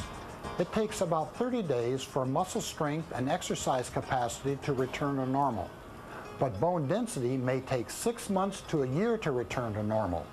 The research we conduct in space and here on Earth may one day benefit many populations, such as the elderly or people who have had major operations and are subjected to extended bed rest. The important thing for you is that exercise and good nutrition help to build strong muscles, bones, and endurance capacity, and that both are needed throughout your life in order to optimize your health and thus prolong your life. Well, Jennifer, back to you. And by the way, how's your friend's exercise and nutrition program coming along? Well, I think RJ really understands the importance of good nutrition and exercise and that they go hand in hand to maintain good health overall. At the beginning of the program, do you remember RJ saying that his energy level was pretty low? Well, energy fuels growth, movement, and all the processes in every cell inside the human body. You know, now is a good time to go back and visit our friends at the New Mexico School for the Deaf to see how they're coming along on their second activity, Your Energy Needs, and how it applies to RJ's workouts. In this activity, you will estimate your average daily energy needs. We measure energy in calories. To help RJ figure out his energy needs, you have to calculate his baseline calorie need, also called basal metabolic rate, or BMR. BMR is estimated based on gender, age, height, and weight. You will work from the baseline energy needs handout and the total energy needs handout, which can be found in the Educator's Guide. The BMR value for men, well, in this case, RJ, can be calculated using the following equation, where W is the weight in kilograms, H is the height in centimeters, and A is RJ's age. The BMR equation for women is different than men, but it's also based on weight, height, and age. By substituting RJ's weight, height, and age into the BMR equation, the students estimated RJ's BMR value to be 1,645. This is his baseline energy need. Now, if we factor in his exercise level, the baseline value needs to be adjusted. Because RJ is trying out for the cross-country team, his exercise level should be high, meaning he is using a lot of energy. From the total energy needs handout, we can adjust RJ's BMR value by multiplying 1,645 and 1.9. The exercise level adjustments are found in the handout. It looks like the total estimated energy needs for RJ is 3,125 calories per day. Good luck to you, RJ. Good job. RJ is certainly on his way to improving his exercise program, and now it's your turn to develop an exercise program for Norbert and Zot. The students at Princess Anne Middle School in Virginia Beach, Virginia, will show you this program's web activity. There are 2 parts to the web activity. In the first part, called the Exercise Project, Norbert and Zot are on their Galactic Fitness 9000 treadmills. Their doctor and trainer have asked them to exercise 60 minutes a day and maintain an average heart rate of 100 beats per minute. Their doctor has divided their 60 minutes into 6 10-minute periods with a constant heart rate during each period. Your first job is to pick heart rate targets for each segment to make their average come to 100 beats per minute. Then you become the trainer and pick a good exercise plan for them and estimate their average heart rate for your plan. In the second part of the web activity, called the Heart Plot Project, you need to measure and record data on your own heart rate. Plot your data using the Squeak Heart Plotter. By analyzing the data on your plots, you will see how your heart rate changes as you exercise. Now it's your turn to take the Nutrition and Exercise Challenge, brought to you by the National Space Biomedical Research Institute.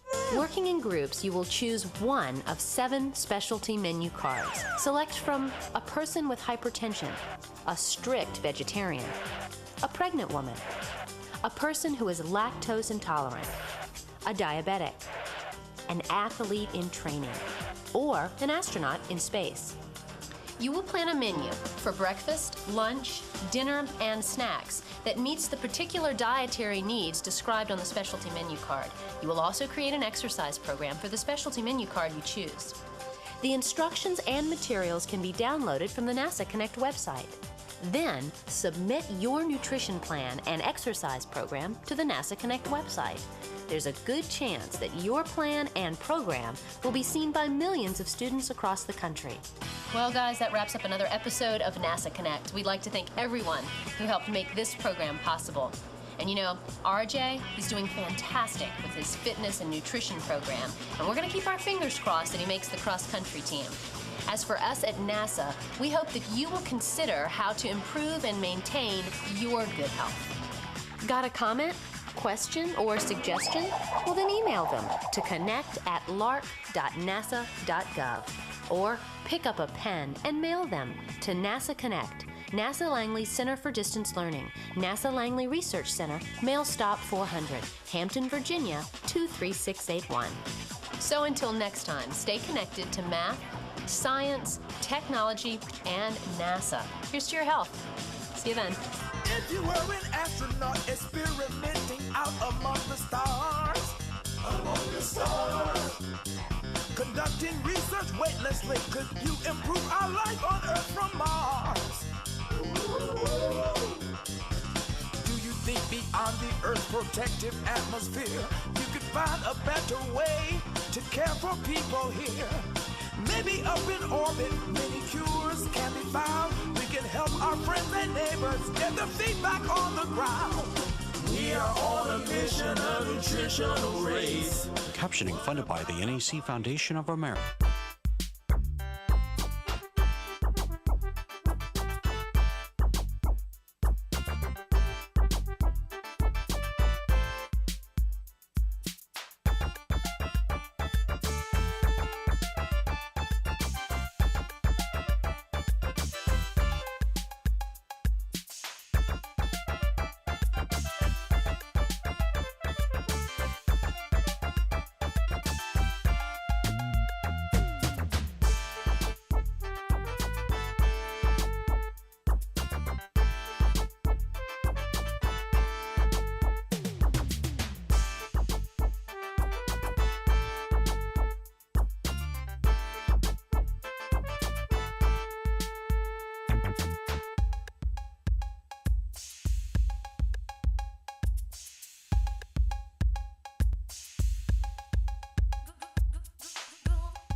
Coming up on this edition of Out of the Blue from Middle Tennessee State University, we celebrate the 50th anniversary of Murphy Center by showing you behind-the-scenes action by our students from the College of Media and Entertainment for the Judd's Red Carpet Show before their concert in November.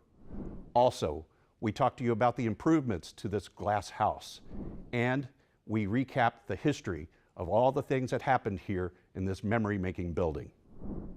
I'm Andrew Ottman, and this is Out of the Blue.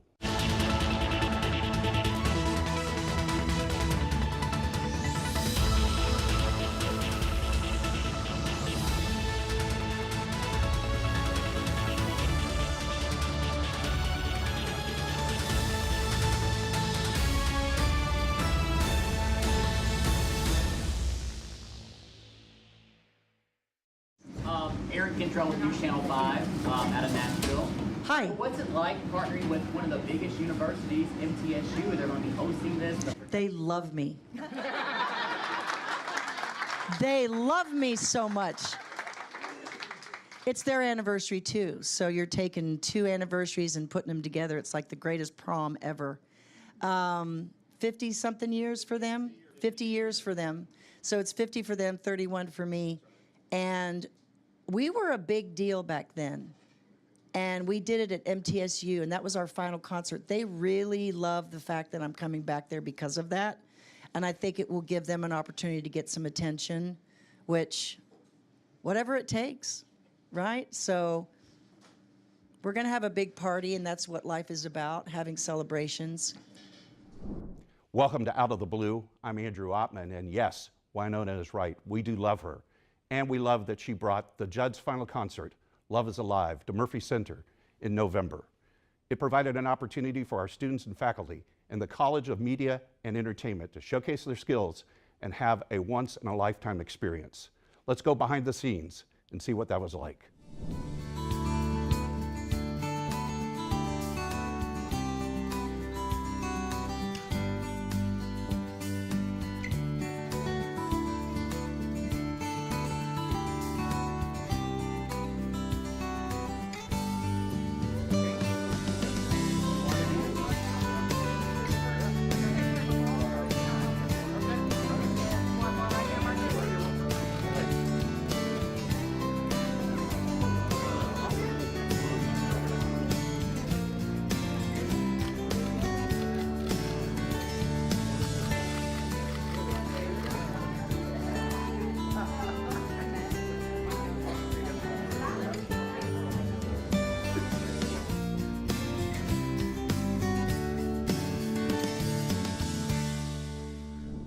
While on the red carpet, we had the opportunity for 2 student journalists, Izzy Gutierrez and Sarah Ottman from Middle Tennessee News, to interview President Sidney McPhee and Dean Beverly Keel about this great experience.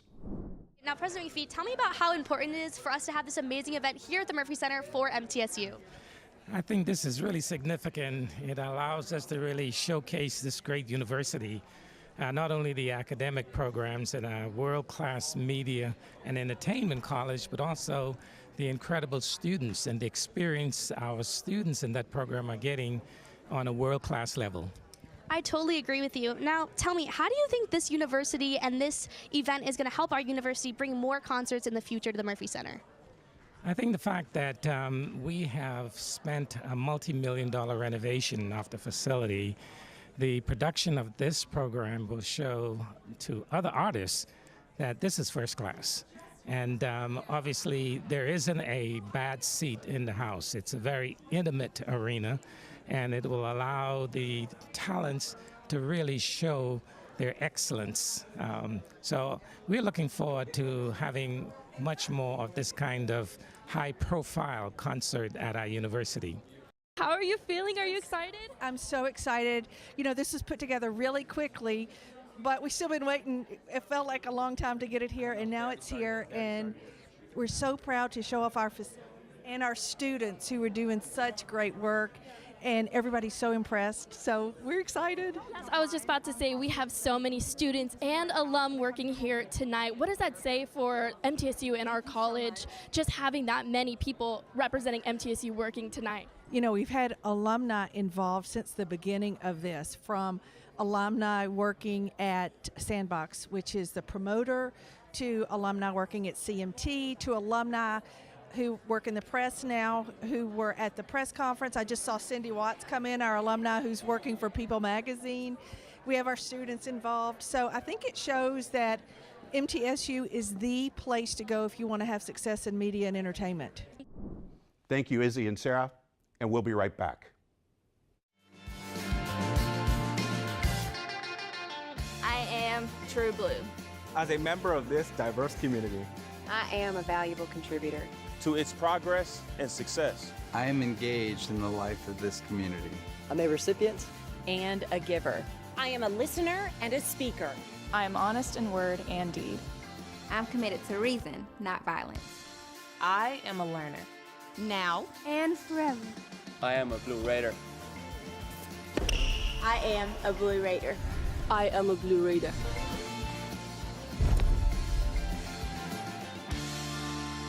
True Blue. Do you want more from your college experience? At Middle Tennessee State University, that's exactly what you get. More majors, more opportunities, more guaranteed scholarships. Up to $32,000 over 4 years. MTSU, Tennessee's University of Opportunities. The Jennings A. Jones College of Business at Middle Tennessee State University is the #1 producer of business talent in the greater Nashville area.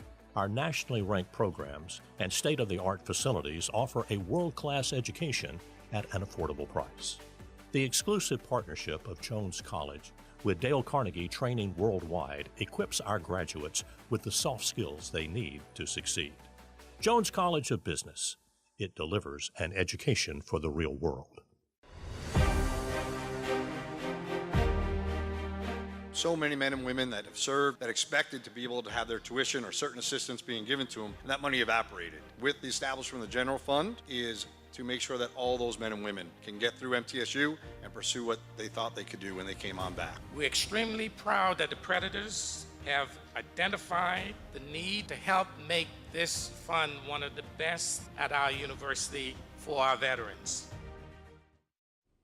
Welcome back to Out of the Blue. I'm Andrew Oppman. Murphy Center looks better than ever for its 50th anniversary, thanks to strategic investments we've made throughout the years to keep the facility in prime shape for events like the Judd's Concert in November. One such investment was with Sage Glass, a company that installed smart glass throughout the glass house, where we can control temperature, light, and improve the environment for fans. Let's take a look at those improvements. Murphy Center is just an icon for this area. I mean, it's just been an incredible facility for so many different individuals, both for the university and for the community. I first came to the Murphy Center back in 2001, I believe it was, as the director. One of the challenges that we had at that time, when the sun came into the glass house, it would tend to sort of blind the players that were on the court. And so one of the things that they did was they extended some vinyl plastic between the gaps in the bleachers. That helped keep the glare down on the floor, allowed the players to play and not have to worry about the glare on in the facility. Sage Glass offers a solution for that. We have almost full glare control, and we really provide a comfortable space that is not taxing on the eyes. I am Brooke Graham, and I am the Sage Glass Customer Success Manager. And the mission of my role is really to just ensure that the customer has an amazing experience with our product. What makes Sage Glass Smart Windows smart is that they tint or clear in an automated mode based on software. We're reading light conditions, sky conditions, the position of the sun, so the glass is responding to all those variables. And then ultimately people can always override that automated behavior through a mobile app, a touch panel on the wall, or integration with a building management system. The project started with formulating the team, which is ESA, the parent company, and McInerney Glass. The design portion took a year, and the installation portion took 360 days. It took 16 semis full of glass and over 1,300 pieces, and we have 33,000 square feet of glass in the project. The initial part of the glass came down, and of course we had to go in and prepare for any kind of bad weather in case it happened before the glass was replaced. It took a team of technicians and installers to make sure that the building was always watertight, that it was always functioning. One of our mandates was that Murphy Center was never to go offline. We worked through storms, we worked through games, we worked through graduations, and we just kept plugging along, working our way around the building until the final piece of glass was put in.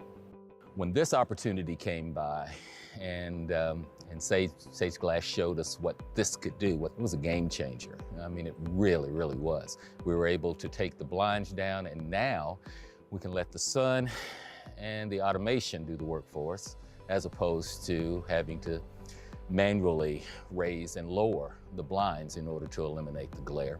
I see universities benefiting from a relationship with Sage Glass by overall comfort and wellness. We know that when people are comfortable, they perform at a higher level.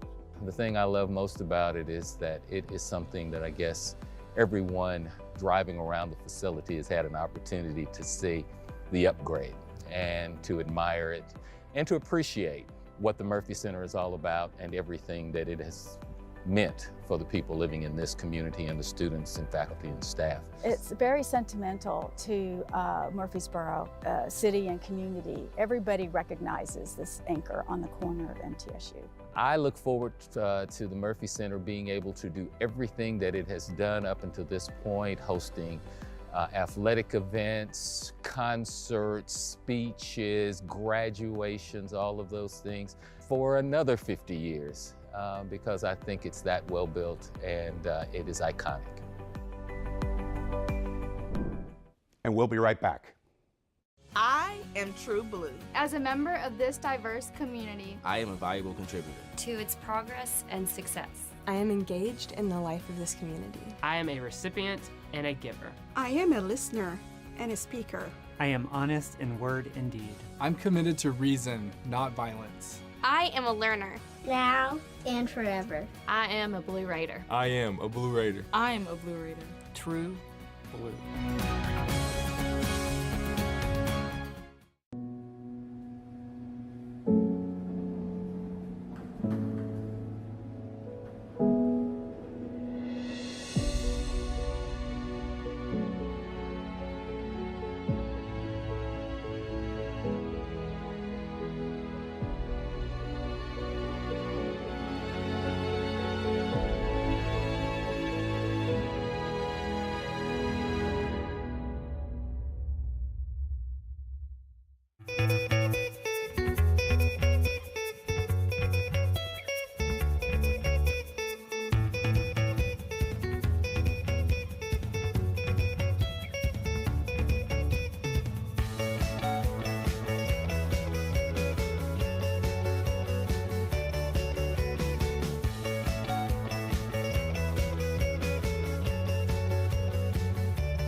The Jennings A. Jones College of Business at Middle Tennessee State University is the #1 producer of business talent in the greater Nashville area. Our nationally ranked programs and state-of-the-art facilities offer a world-class education at an affordable price.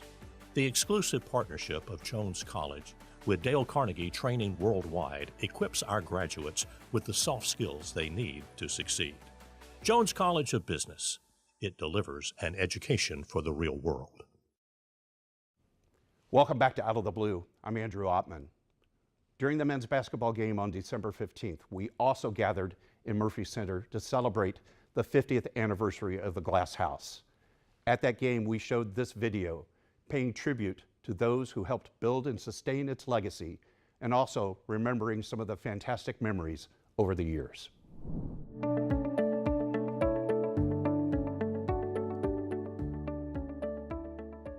In the early 1960s, Ken Trickey, he became a basketball coach and was very successful and came here, and we were very successful. And he was drawing good crowds, which indicated, and he always said, we need a separate arena for basketball. I'd like to have an arena that seats 6,000 people. Ken Trickey really gets the credit for being the innovator that said we need to do more than what we're doing right here, playing in this small gymnasium. I see a bright future for this basketball program, and that he actually put the ideas on the table of we need more seats, we can get larger crowds, this is going to be a dynamic program, and is the father of that whole initiative. In July of 1965, the school's name was officially changed to Middle Tennessee State University, and University President Dr. Quill Cope gathered $2 million from leftover funds to put towards improved athletic facilities. In 1966, Dr. Quill Cope, who was the president of MTSU, named a committee.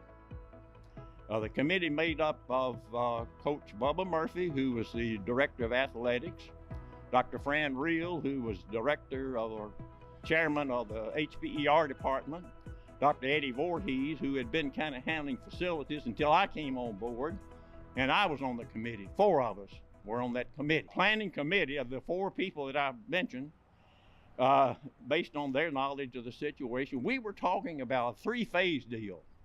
One, we would build the separate basketball facility. They would seat 6,000 people, and that would be north of the stadium, football stadium, where the old picnic area is, where now the Hall of Fame building is, really. Then we would build a separate, what we would call field sports building, track and all that kind of stuff, you know. And then we would renovate Alumni Memorial. Well, Dr. Cope retired, and then in 1968, Dr. Mel Scarlett came on, and we reviewed our concept with him about what we were thinking. He said, well, that all looks good.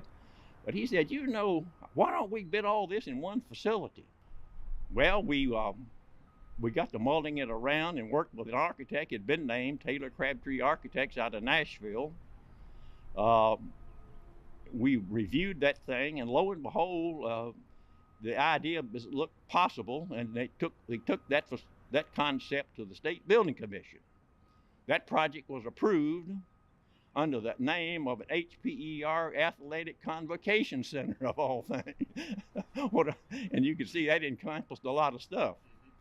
Now we're going back to the building committee and said, oh, we've changed our mind. We want this in one facility if we can get it. So that got approved, and then that set the stage for some other exploring.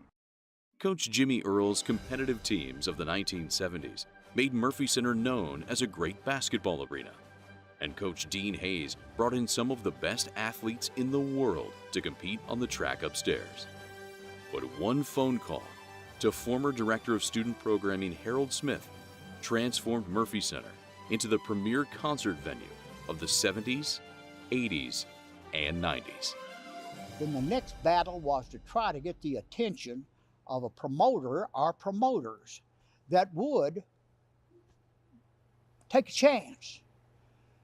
And of all the people in the world to get their attention happened with Colonel Tom Parker, with Elvis Presley.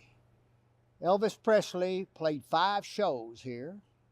The first year he played 2, the following year he played 3, but the first show he did put Murphy Center on the map as far as a concert venue.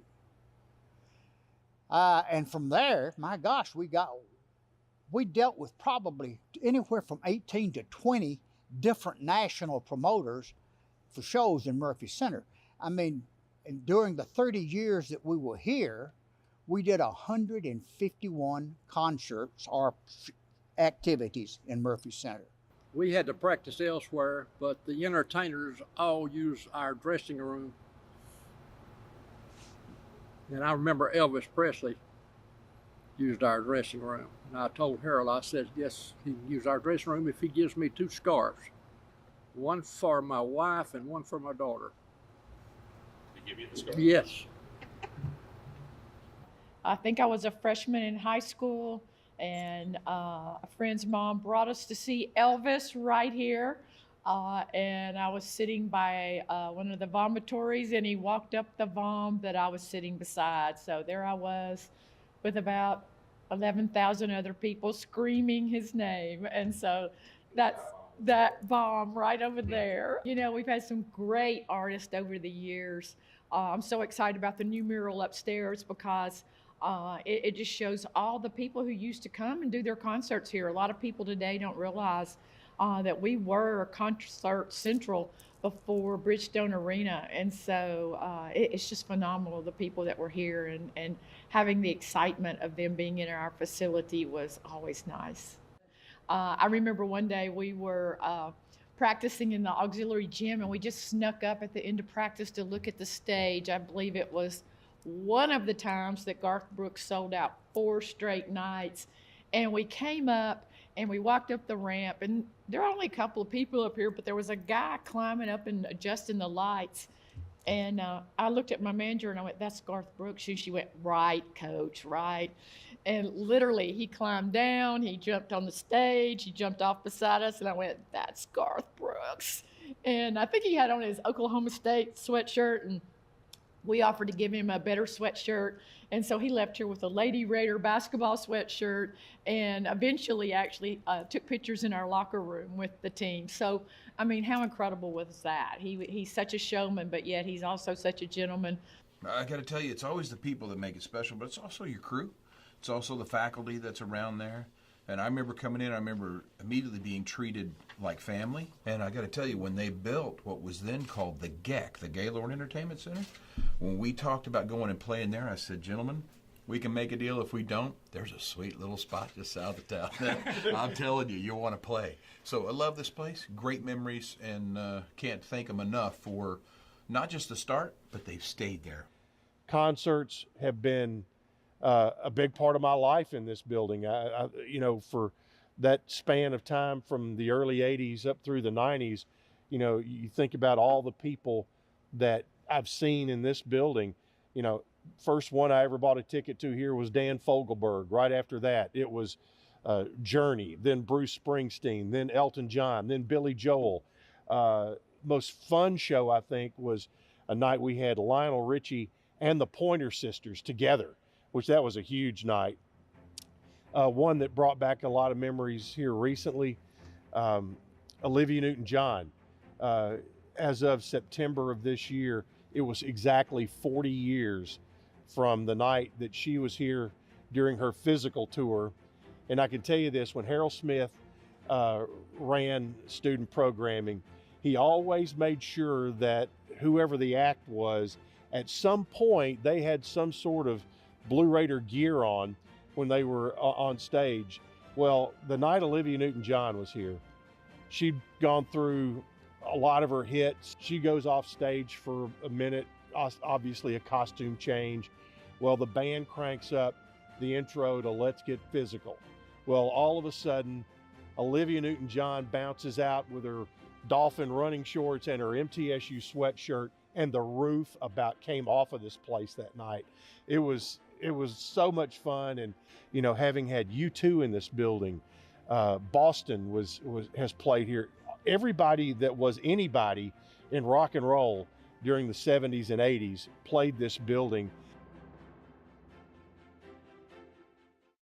Thanks to the outstanding work of our facilities team in maintaining Murphy Center and the considerable strategic investments we have made, it will continue to be the site of celebrations and special events well into the future.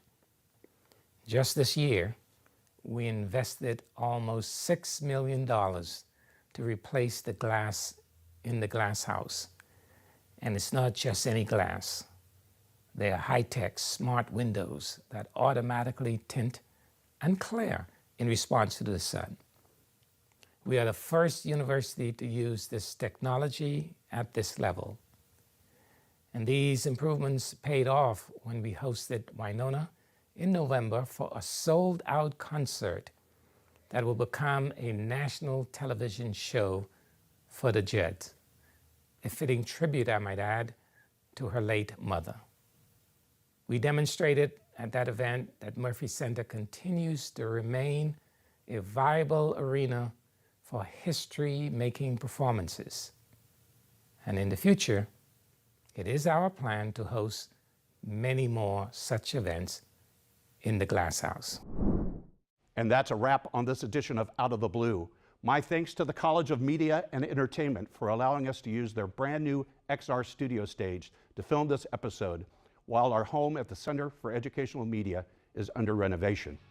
A reminder, you can find campus news 24 hours a day by going to our website, mtsunews.com.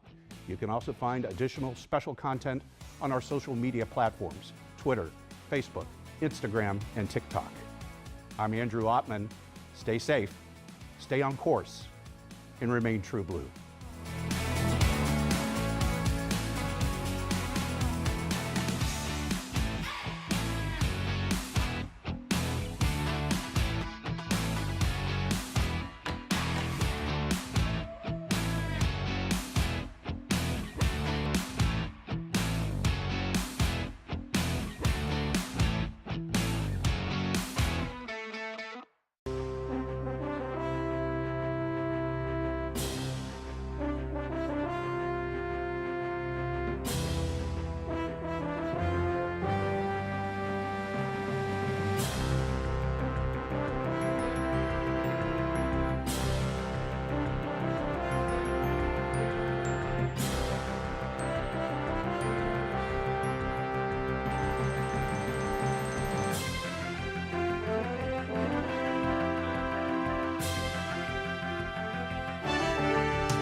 award-winning Tennessee Wildcast is on the air with the latest on hunting, fishing, boating, wildlife watching, and all things outdoors. Make welcome your host, drummer and outdoor expert novice, Jason Harmon. Hello, everybody, and welcome to this edition of Tennessee Wildcast. Thanks for tuning in. We got a great show lined up for you today. Mr. Matt Cameron has helping me co-host and welcome me in here to his office in Morristown in front of the Holston General Store. Matt?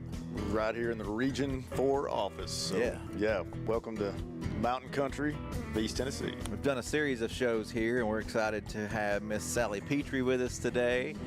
She came back in the room here, and there's fish jumping around.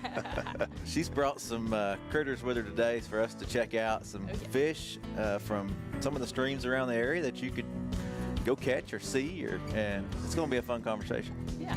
It is. She has a lot of knowledge and fun ways to identify them, so it should be educational. Yeah, hopefully there'll be some fish that a lot of people have never seen before. There you go. There you go. Well, Sally, you've been on the show before, but introduce yourself to the folks who don't know you and haven't seen that episode, but let us know who you are and kind of what you do for the agency. Sure. So I am a fisheries biologist. I work in the Pull your mic on up a little bit there. Okay. Yeah, perfect. Okay. I'm a fish biologist. I work predominantly on streams and rivers with game fish and non-game fish. So things that you'll catch, and then things that you, again, probably won't ever see.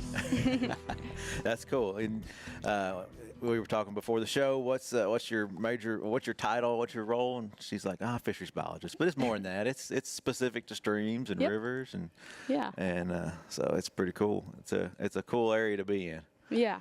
So, all right. Well, and you're not originally from Tennessee, right?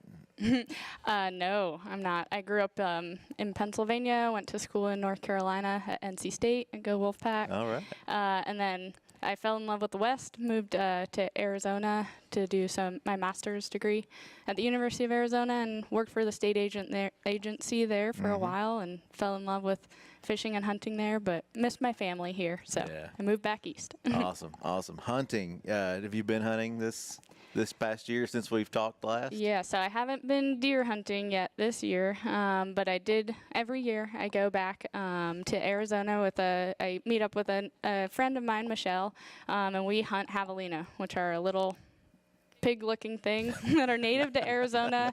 They're not anything that people, normally would hunt trophy-wise or anything like that, but it's a fun way for us to keep our friendship together and keep getting outside and enjoying the outdoors. So that's cool. Yeah. We thought it was motor oil, javelina, valvelina, something. Yeah. So it's a hog-looking critter, huh? Yeah. They're fun to hunt because they kind of hang out in groups. They don't see very well, so. And when you shoot at one, they kind of run whichever way they're pointing, so they could run right at you. Really? So it's fun to hunt with multiple people too. So, just while we're on that topic, what's the regulation? Can you keep so many, or do you eat them? That's a good question. I get that a lot. You have to put in for a tag, just like any big game species in Arizona, and then you get one. So really? and I love eating them. So there's a oil gland or scent sac or something like that on their back. When you skin it out, you just have to watch out for that and change your gloves when you're dealing with them from the hide to the meat. But as long as you are clean, they taste really good. I invited a whole bunch of fisheries or some folks over, and we had javelina barbecue one night, and they didn't know the difference. So I was going to ask you, do you smoke it like you would a pig? Yeah, I've never done that. I kind of just make barbecue, or I did javelina tacos. I convinced my mom one day to have tacos, and she's like, "Wait, what is this?" I'm like, "Don't worry about it." That's great. That's funny. All right. Well, today I don't want to run out of time because you got a bucket full of fish Yeah. over there that we want to talk about. Some of the common fish that you would find here in this area. Yeah. And you said you've already quizzed Matt on some of the names. We'll see if Yeah. he can get them right. Oh, Yeah. no. Yeah. I'm in trouble. He pulled out a scientific name. I was like, oh man, he's got it down, just not just a common. Out of 1 out of 300 we probably had to learn, I remember. Yeah. And I don't know why I remember the one. But Yeah.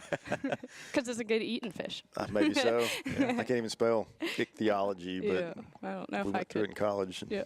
It's been a while. Almost Yeah. 20 years for me. I know. Goodness gracious. I know. Well, let's jump into it. What's one of the first fish you want to show us? Okay. And Yeah. Well, we'll get to the one that that Matt was able to ID, and it is something that it's a game fish. So Okay. a lot of people will see, and some of these are a little bit non-cooperative. But this is a rock bass, the one that's kind of swimming around in there. People will call them red-eye bass. It's a Yeah. rock.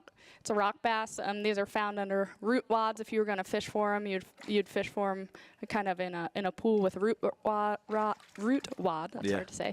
Or or some rocks. Obviously, rock bass. So, Yeah. and they're really long-lived fish. He's trying to hide. That fish you thought was maybe 3 or 4 years old. Yeah. Look how Yes. small it is. It Yeah. surprised me. Yeah. They live a long time and they're really slow growing. So they can be indicators of good stream health. If you get some really big ones, that means they've survived for a while. So yeah. Well, that's awesome. I love to catch those. Those are fun fish to Yeah. catch. They fight too. Yes. Yeah. Oh, Get sure. some light tackle and go after them. Yeah. Well, I'll be smallmouth bass fishing on some of the rivers like the Powell and the Clinch and things like that. We'll commonly catch rock bass while we're doing that. So it's fun. Yeah. Yeah. What's the little guy in there? Oh yeah, that's a good question. Is that bait? Is that bait? Yeah. That was his Yes. dinner. He So regurgitated. it's hard to see that guy, and this guy is one of our shiners that we have in Tennessee. It is a Tennessee shiner, and it's going to be hard probably for the camera to pick it up. But Right, that's fine. It sings Rocky Top. yeah, Oh, yeah. Okay.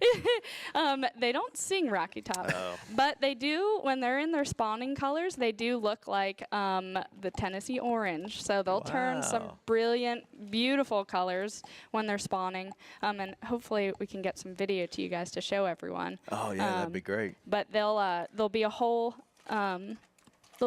ball of this orange in the stream, and sometimes I get questions from anglers, what are these orange fish or these red ball of orange fish in the stream in not the salmon, springtime? right? Yeah, no. Yeah, they're still little. But they're those Tennessee shiners and some other shiners. Wow, that's cool. Yeah. Tennessee shine. beautiful. Sounds like moonshine, Oh, doesn't yeah. it? Huh. Yeah, it does. Maybe that's where that came from. And fish was orange. I swear I saw something orange. No, that's what you. No. All right, what's next? That's a good question. You had some bigger ones in I know, there. I do have some big When ones. I say bigger ones, they were big for the Yeah. bucket, I guess, man. Yeah. Okay. Oh, here they Okay, are. there they are. Okay. Let me close this up before I dump it out in front of everyone.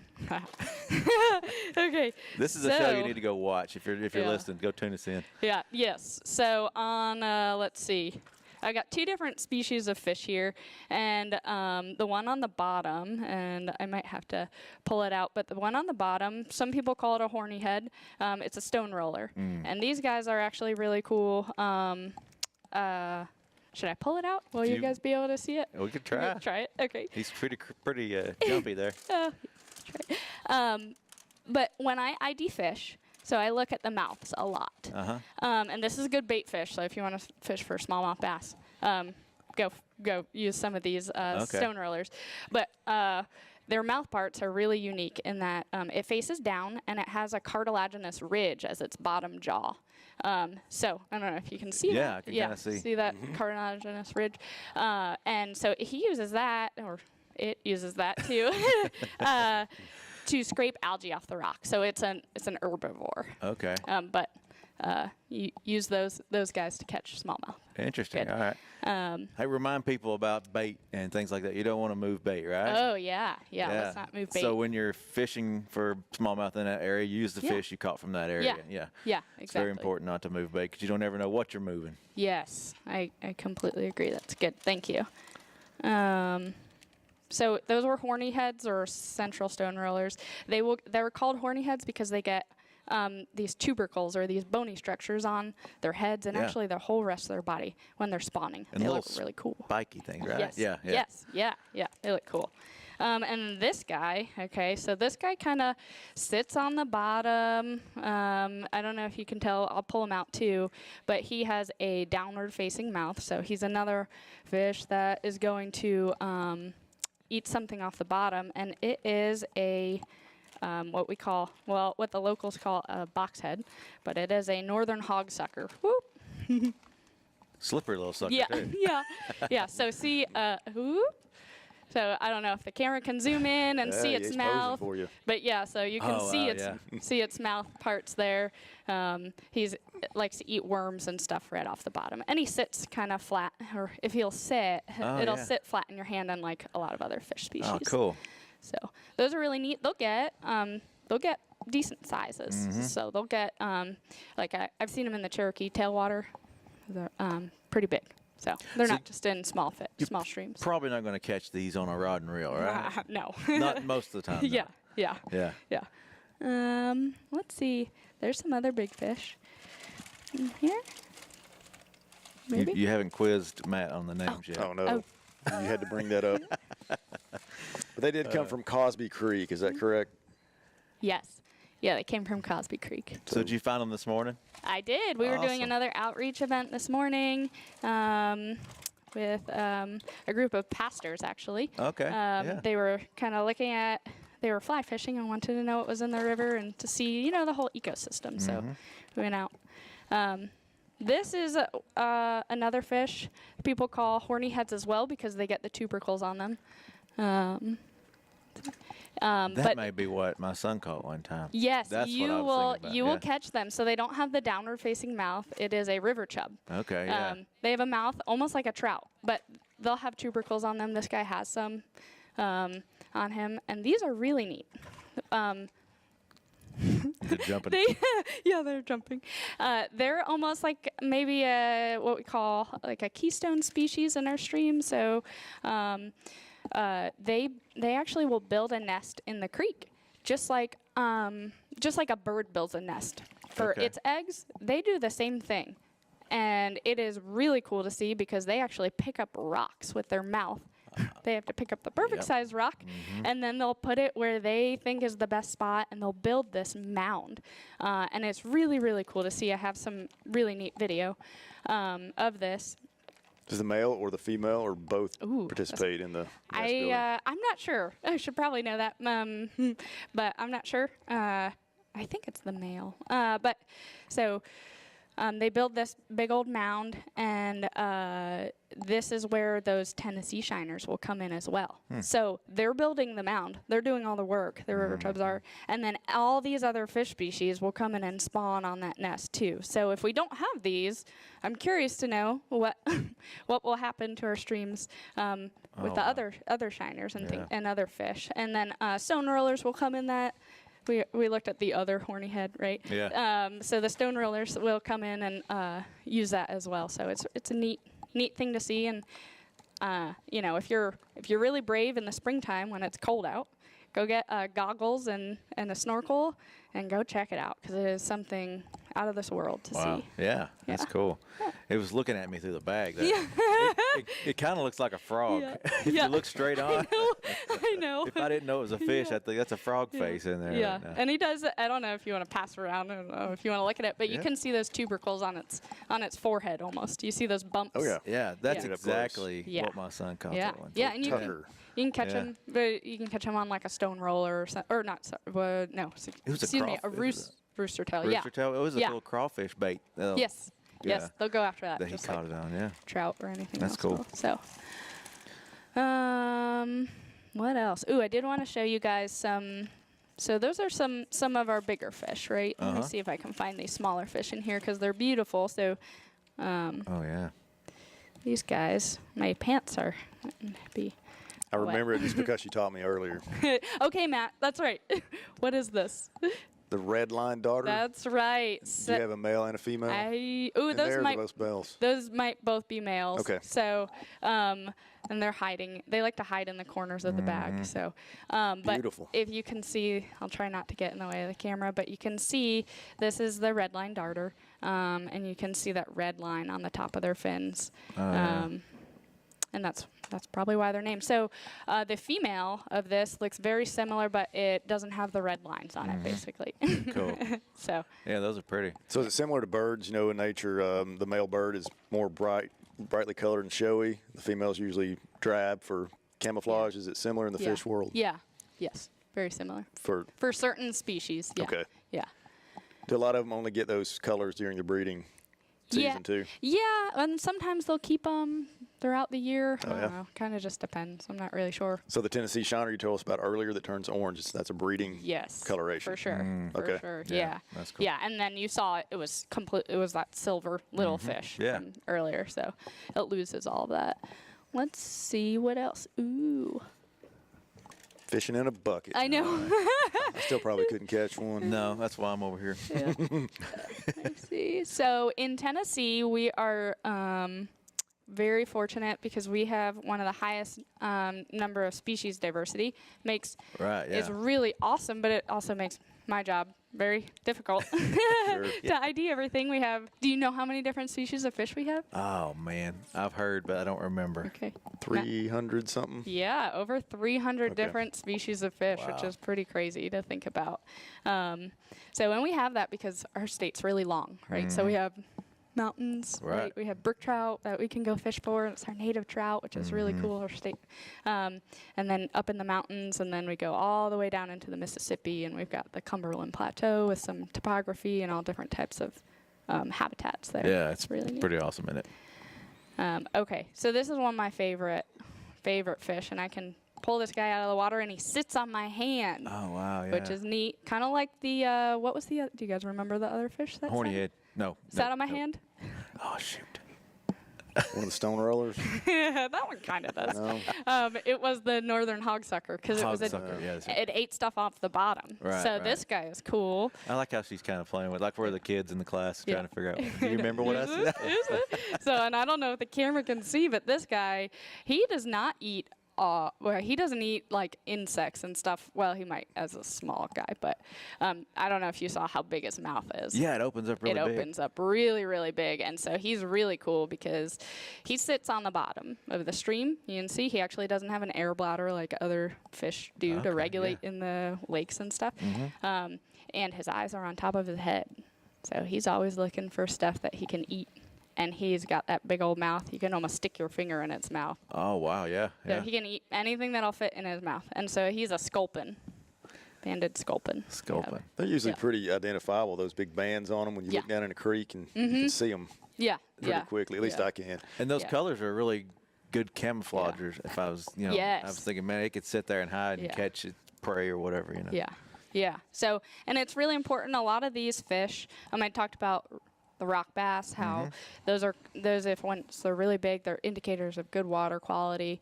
The sculpin as well, and a lot of these other fish, the river chub that's looking for certain size rocks in the streams to keep our waters, healthy. And so a lot of times the biggest pollutant in the East Coast, I believe, is siltation, which is kind of crazy. You'd think it'd be like something else other than soil. Right. We'll talk about siltation and how it ends up in the waters. Yeah. What contributes to that? Yeah. So there's all different things, right? You can be building a whole bunch of houses and not put up silt fences, and it rains forever here, right? It's always raining compared to where I lived in Arizona, it seems like. So that rain can really wash any time you disturb the natural ecosystem, the rain can wash in silt. And we want to make sure that we're not having that happen. So by putting up silt fences or building in ways and recreating in ways that don't cause this type of siltation is really important for our stream fishes that you guys get to see today. Yeah. I'll leave it at that. That's good. Well, are there any more critters in there, or we want to move on to something else? There's more. The telescope shiner. Oh, yeah. Remembered him. Let's see if I can find one of those. Oh, you remembered. Okay. Let's see. Okay, so I think this is one. So telescope shiner. It's kind of hard to tell, isn't it, when you get to the real small and the real similar? Yes, yeah, they all look similar. Shiners are notorious for being really hard to tell the difference. Sometimes the people who are really good at IDing shiners will be like, it just looks like it has a frowny face, or it looks mad, and I'm like, okay. It looks like a gold. No. Yeah. So it's a telescope shiner. It's silvery fish. We call this, the way I remember this one is it has a really big eye, and its scales are supposed to be out of focus, the back edges of its scales. So we call it telescopus out of focus. Fun. There you go. But I don't know. So it's silvery fish. Yeah. Important. You'll find them in pools. When sometimes you'll see schools of little white shiny fish in pools. Those are a lot of times your shiners, and a lot of times telescope shiners. Okay. What about the war paint? Oh yeah. Okay. Shiner. Let me see if I can get this one. I wonder if I can get it in the viewing jar here. We'll see how that goes. And kaploop. Maybe. Catch it. I'm not going in. It's not Try behaving. one more time. Okay, so this one is called the War Paint Shiner. Oops. And Awesome. Yeah, that they're works really pretty when they're really colored up. This guy isn't really colored up, but they'll have some what they call war paint from, I don't know, football players put that war paint on them, or Native Americans would put that war paint on them. So he's got some orange lines and some black lines on his face. So wanting to swim up out there. yeah, I know. I'll pull him out. He's probably, I don't know if he likes it in there. Sometimes fish do well in there, sometimes they don't. So, but yeah, that's a war paint shiner. They have white on their, or there's actually no pigment on their bottom fin right there. That's cool. You can catch those. They'll get big enough to catch. I've caught them on, again, a rooster tail when I'm trying to fish for other stuff. Yeah. How many times have you caught something and been like, what in the world is that? And turned it loose.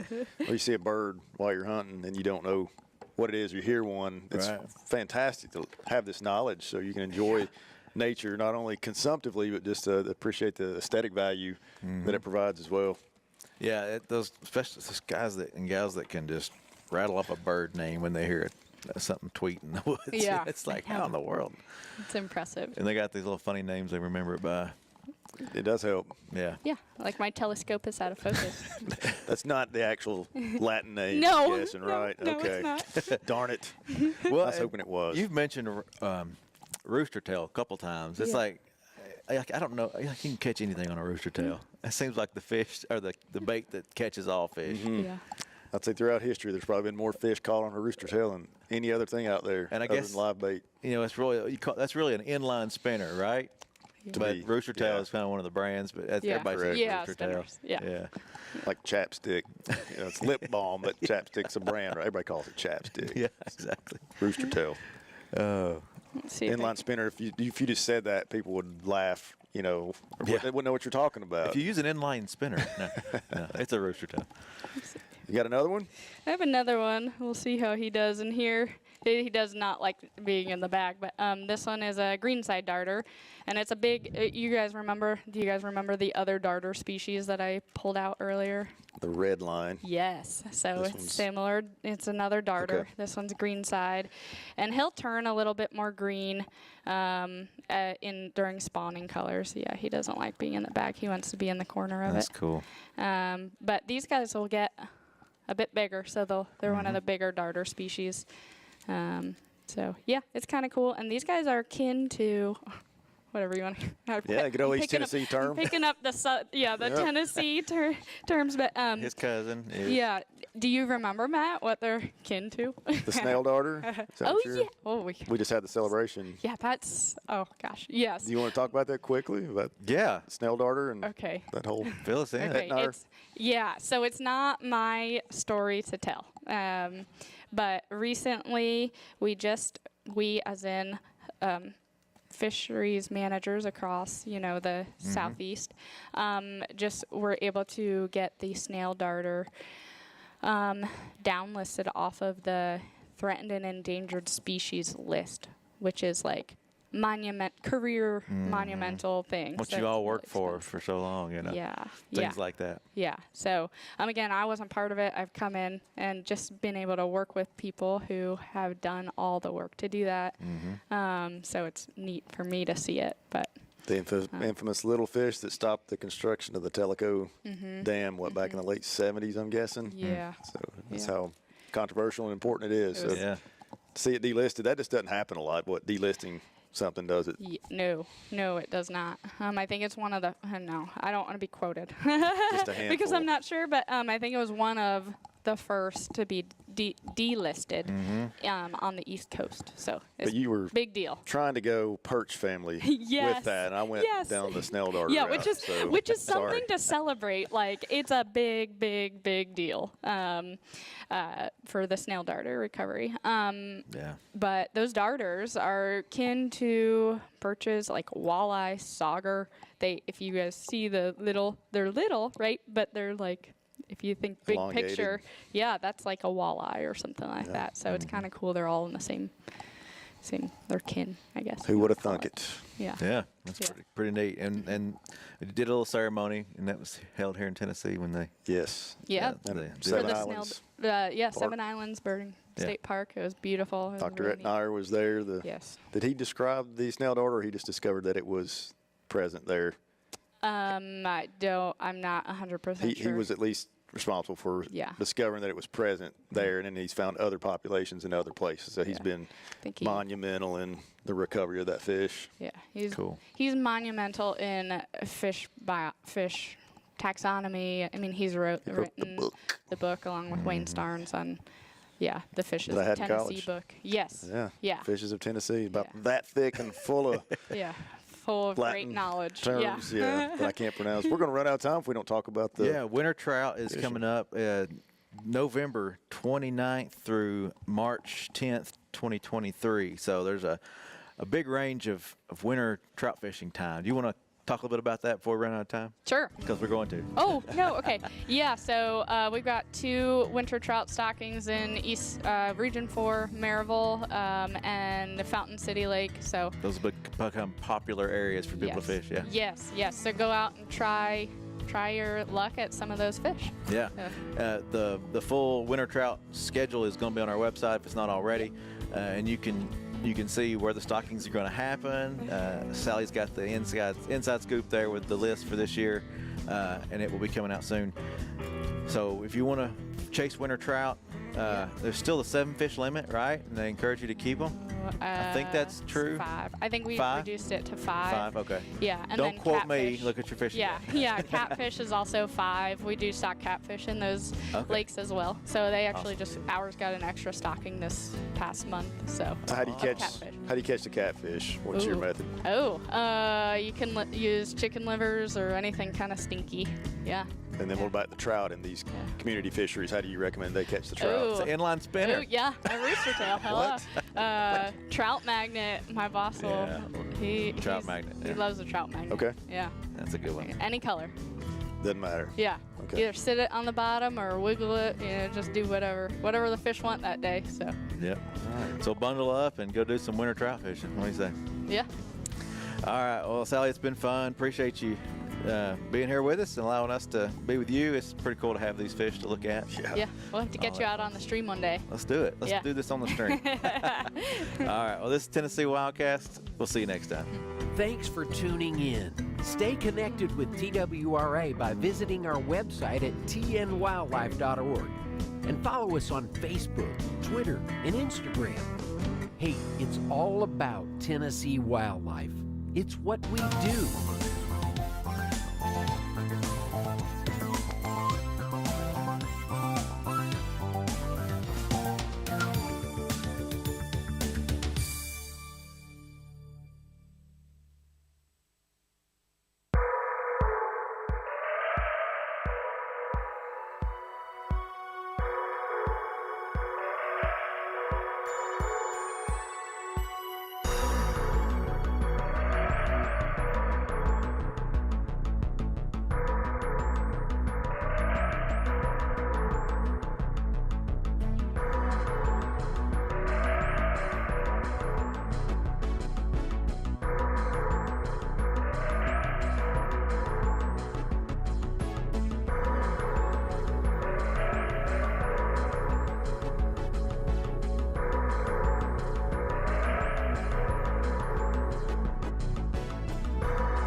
Good evening. I call the Citizens Forum to order. We have two speakers tonight. You will be asked to come up to the podium, state your name and address for the record, and you will be given 3 minutes to speak. First, we have Kim Gentry. Evening, Mayor and Board of Aldermen. My name is Kim Gentry at 1047 Waldron Road. Mayor of LaVergne, how would you achieve that? Transparency is an important goal, not just for the office of the mayor, but for the entire city. Since I've come in as mayor, we have started putting whole agendas online, both social media and the website. Of course, we have had for quite some time, we've had the YouTube channel. That information gets out to people. You can answer questions and go through that, all the different issues that are going on with people. You can talk. That's the biggest thing in this society that's missing, is people sitting down and talking versus just saying, hey, I don't like you, I don't like your position, and moving on, and you're just a bad guy. Communication is a big part of transparency, and so that would be an important tool for everyone, for the city and for the mayor's office. Thank you, sir. I found that an interesting excerpt from the League of Women Voters mayoral forum back in the fall. The tool of communication did not exist in the recent water outages in the South Waldron community. The first occurrence at my house, I thought I was dealing with a frozen pipe issue until I became aware that there were other neighbors with the same issue or low pressure. It was not easy to deal with that. The second occurrence, I was out of town with visiting family. What if my house had caught on fire with this water outage? It's come to my knowledge that possibly Mr. Beasley, who can address this, I'm sure, in his department report, wasn't even aware until the Facebook post on December 26th that we had an outage of water in our area. What if someone had died in a house? Well, the communication was made, or the statement was made of, well, we've got people without electricity, people are dying with no heat. Well, at least we knew about the rolling outages. We knew that it was happening. Had we ever questioned that SCADA, would it possibly fail during a freezing temperature? Do we have a reaction recovery plan, and is communication part of that plan? And if so, why did we not use it? Simply a Facebook post would have helped in letting us know that possibly something could happen. 5 seconds, Facebook post. And how we might could have helped a citizen prevent the numerous outages by conserving water. Or what duration were we looking at? We could have been informed at some point during the process. Why weren't we? We've got great department leaders. Let them do their job outside of this boardroom, and let's let them communicate with the citizens. What if the NFL had not reacted and communicated properly Monday night? What if? Thank you. Next, we have Steve McGill. I'm Steve McGill, live at 177 Blair Road. On Christmas Eve, we returned home to discover we had no water. As challenging a week we had with extreme weather, it was not very surprising. I was so relieved when I found out it was area-wide and not my own pipes, since we had made it through the coldest days okay. I completely understood that any number of issues could have occurred. Frozen large pipes, accidents, any number of things could have caused the outage. So I immediately turned to the internet and social media to see if there were any updates. Several neighbors had already reached out to the after-hours water department and were waiting to hear back. We heard rumors of an accident with a fire hydrant. We went to bed and hoped for the best. On Christmas Day, we had water, albeit with very low pressure. Again, no notices on the city website or announcements on social media. The rumor mill told us that the tank had drained during whatever was repaired, and trucks were supplementing refilling the water tank. But then we lost water again completely. The day after Christmas, at 1:25, the city first acknowledged an issue and attempted to explain the cause. Some of you have ridiculed neighbors for raising questions about how this was handled. You've said we should be ashamed of ourselves for raising questions while people died from cold weather and electricity outages. I'm not surprised. It's the typical response we expect from the majority of this board to blame anyone who questions your decisions. So allow me to explain my concerns. Was I angry I had no water? Not at all. It was completely understandable. Was it an inconvenience? Yes. Was it life-threatening? Not to me or my family. Was my home at risk? Turns out it was, since the fire department didn't even know we had no water in this area until it was posted on social media. So here's my issue. We pay a city administrator and an assistant administrator a very competitive wage. And for the life of me, I cannot figure out what they're responsible for. It is clearer than ever to me that this mayor wants to single-handedly run this city. It's clear that no one feels empowered in his absence to even put out an announcement for something that affected a significant section of our city. I believe everyone did their best. However, I don't believe there were any plans in place to handle something like this. There's now an opportunity for all departments involved to understand what happened and determine how it will be addressed in the future. It's up to you to determine what you learn. Please empower the employees we already employ and hold them accountable. If they don't want that, they're not the right associates. But this city clearly cannot continue to be mayor-dominated if we truly want to improve all citizen lives. Thank you. That's going to close out the Citizens Forum. We will reconvene at 7 o'clock.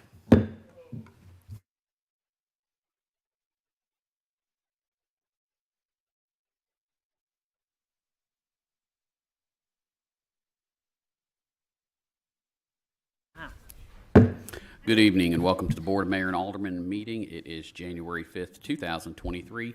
It is 7 p.m. Call this meeting to order. We do have a quorum.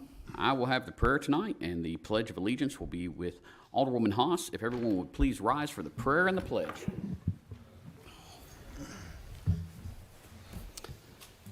Dear Lord and Heavenly Father, we just ask that you would put your healing hand upon this city to melt and mend hardened hearts, to get everyone working together, to get them working to benefit each other and not themselves. We ask, Lord, that you would watch over our men and women, both serving in emergency and both serving all across this nation and world.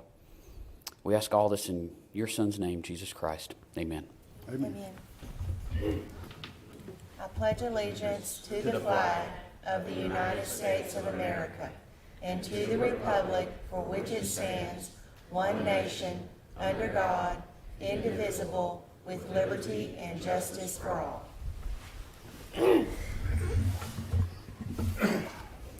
First order of business is to approve the minutes from the September 6, 2022 regular meeting and the December 6, 2022 regular meeting. I make a motion to approve the minutes from the September 6th and the December 6th regular meetings. I have a motion to approve. Is there a second? I'll second. Second from Vice Mayor No. All in favor? Aye. Aye. Opposed? No.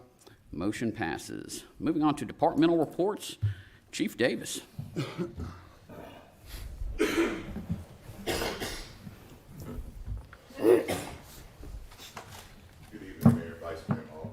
As promised from last month, if you look at the second slide, you will see the data from November 9th through November 30th. You can see that information there.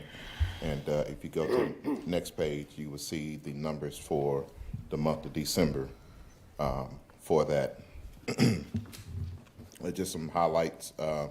You will see that car burglaries, theft from motor vehicles. We had six cases in the month of December. All vehicles left unlocked and normal hours between 12 midnight and 6 a.m. The good part about it is there's no weapons in the hands of bad guys right now. And if you go on through your packet, you also see LPD activity. As you can see, the men and women, even though we're shorthanded, you can see that they're still busy working. 3,459 calls for service, 150 arrests, and 902 traffic stops that resulted in 20 DUI arrests and 49 drug arrests. So kudos to the men and women for working hard as they are. Any questions? Chief, do you want to talk a little bit about the accreditation?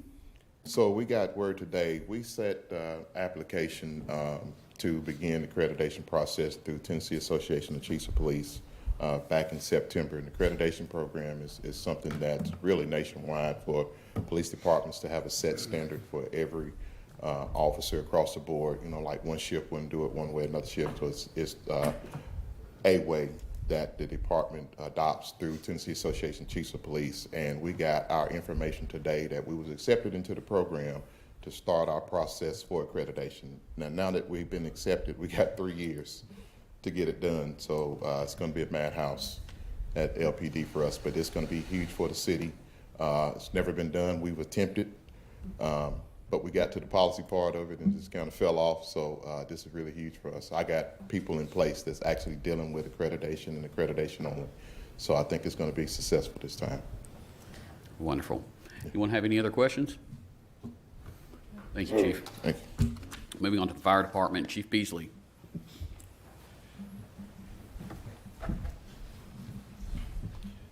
Good evening, Mayor, Vice Mayor, Alderman. Just as each month, I'm sure you've had an opportunity to review our reports. Of course, you have the month of December reports in front of you, but you also have the year-end report for 2022. There is a typo up there at the top. I'm sure y'all noticed that. It looks like we've had about a 10% increase in our runs, about 300 runs more than we had last year, which is trademarking or trending as we were the year before that. A vast majority of them, again, are in medical. 2,718 runs this year versus 2,500, so about a 200 plus change in runs or an increase in runs. And that's why we focus so diligently on training our people to treat what our citizens need the most. Medical training, 80% of our run volume is there. We did have an increase in motor vehicular accidents, a couple of extra fires that did not occur last year. But most everything else is on par from where we were this time last year. This was an extremely busy year for the LaVergne Fire Department. Not only did we increase by 300 runs, but we completed our ISO evaluation. We're still waiting on reports from the Insurance Service Office on that. It's been an extremely, extremely busy year, and I'd like to take my hat off to the firefighters, this department, the men and women that serve every single day. Also, if I could, Mayor, you and I talked Tuesday night about Community Connect. Hopefully tomorrow you'll see some push out from some social media sites about the Community Connect that you can find on LaVergne or fire.lavernetn.gov where citizens, business owners can go to that website, click onto the link for the Community Connect. That allows each person within the city to give us what information they would like to know about their home or their business. Tell us how many people live there. Maybe you have a senior adult or a child living on the second floor. Most of us are old enough to remember the Tot Finder stickers on the windows. This is like an electronic version of that for the firefighters. So as we're en route to the house, we can review that information and we can know that we have specific needs. You can even take pictures of your dogs, post those up there, as well as locations for your gas shutoffs, water shutoffs, any special needs that you may have for the home. So it's a very critical tool for our firefighters that we've never had before, decision making. I believe we had a few already take some photos and upload them, haven't we? Oh, yes, sir. We've probably got 60 plus people in the last 3 months upload information, and I'm saying we probably, of those 60 people, we've got no less than 40 or 50 pictures of canines. So it is an incredible tool, without a doubt. And it's like I said, it's like the old Tot Finder that I had on my window when I was a child. So that information stays within the website. It's not available to anybody else other than emergency personnel, so it's a secure site as well. And Chief, you also had some staff members get some accreditation, some certifications just recently. Is that right? This is an incredibly busy. We had a number of people get their Firefighter 1, Firefighter 2, instructor certifications, fire officer certifications. I've not posted yet because the complete numbers have not came in, but we had 12 people complete EMT, advanced EMT training. We're waiting on the state certifications on that. Some of them already returned. But I don't want to post that until we get our final numbers on those. But again, at this point, we have 36 personnel in the streets every day, if I remember correctly, that have EMT basic or advanced EMT and one paramedic serving the citizens. Again, that's 80% of our run volume. That's where the bread and butter is for the city. And if you look at community risk reduction, we're meeting the needs on top of the fires that we work. But we concentrate on the numbers as well. anyone have any other We questions? got sidetracked yesterday, Chief, talking, and Yes, sir. I meant to ask you, are we still doing the smoke alarm system? And if we are, what is the criteria? There is no criteria. If you call and request to our fire admin office or go through the LaVergne fire.laverne10.gov, I think that, to me, that's the easiest way to get to us because it's documented.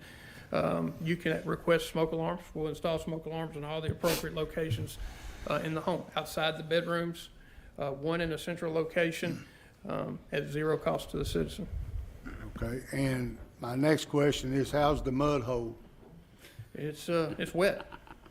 It's wet. We met Tuesday or Wednesday on that, and we've got some things to deal with. Kyle and myself have got some decisions to make, but you're in the construction business.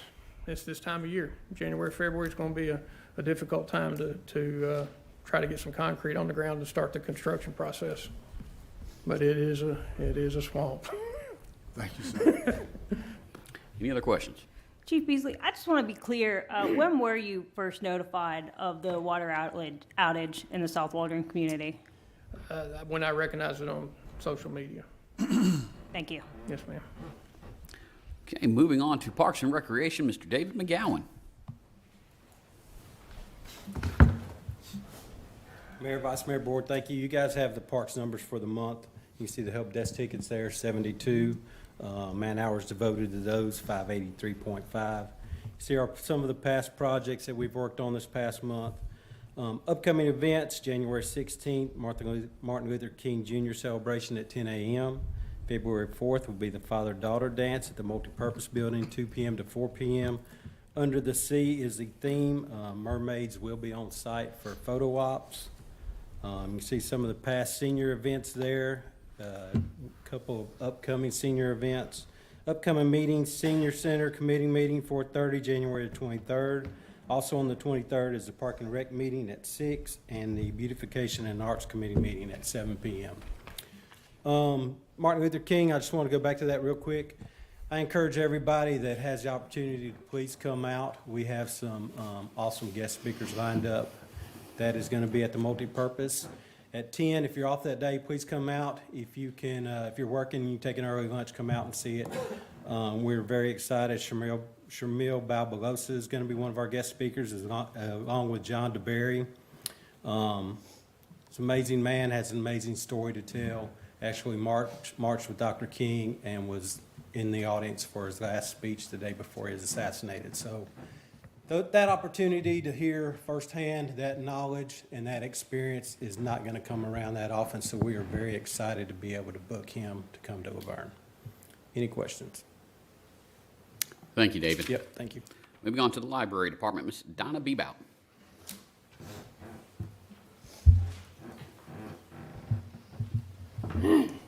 Mayor, Vice Mayor, Alderman, good evening. You see our monthly statistics there. Little bit low, but we were closed several days during the month of December. We did some inventory, we did some maintenance in the library, so we feel pretty good about that. We're going to move on up, though. We did get 47 new patron cards, and we're happy about that.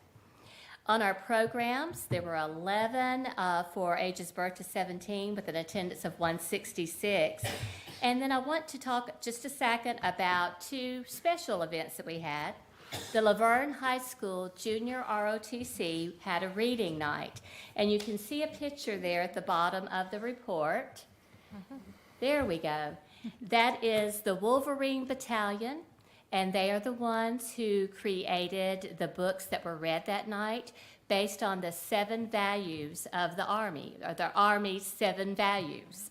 Get that right in this moment. So we were very happy to have them. They were very excited to be there, and we were excited to have them. So January at the library, story times are going to resume on Monday morning.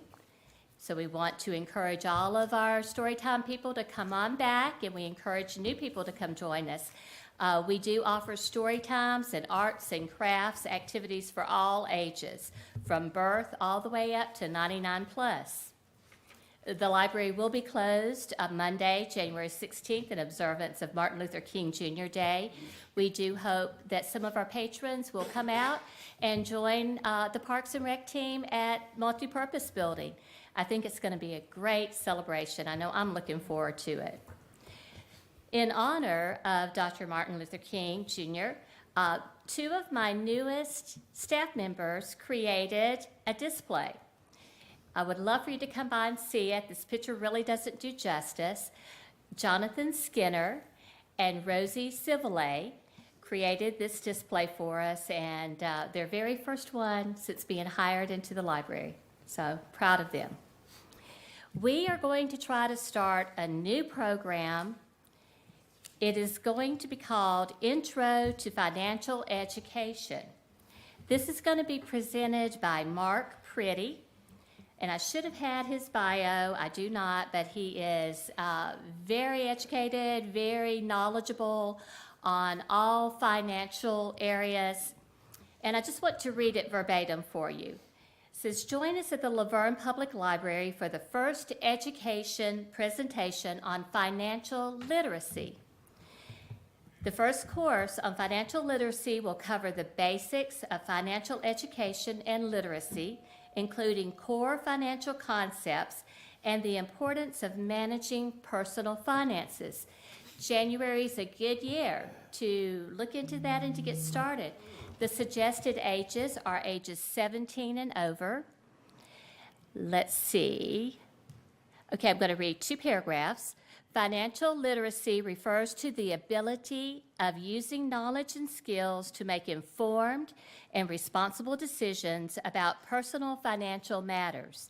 This presentation will provide an overview of these concepts and discuss the importance of financial education and literacy in managing personal finances and achieving financial goals. Throughout each course, we will discuss financial concepts such as saving, investing, budgeting, as well as the broader economic and financial environment.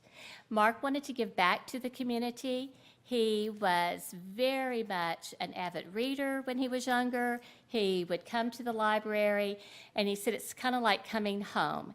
And so this is a free course that he is doing for us. It will be the first one on January the 12th at 5 p.m. That's a Thursday night. So we would love to have some people come out and give us some feedback if this is a course that they would like to have continued. The library board will meet Monday here at City Hall at 5 p.m. Do you have any questions? Bless you. Thank you, Ms. Donna. Thank you. Moving on to the Finance Department, Ms. Tanya.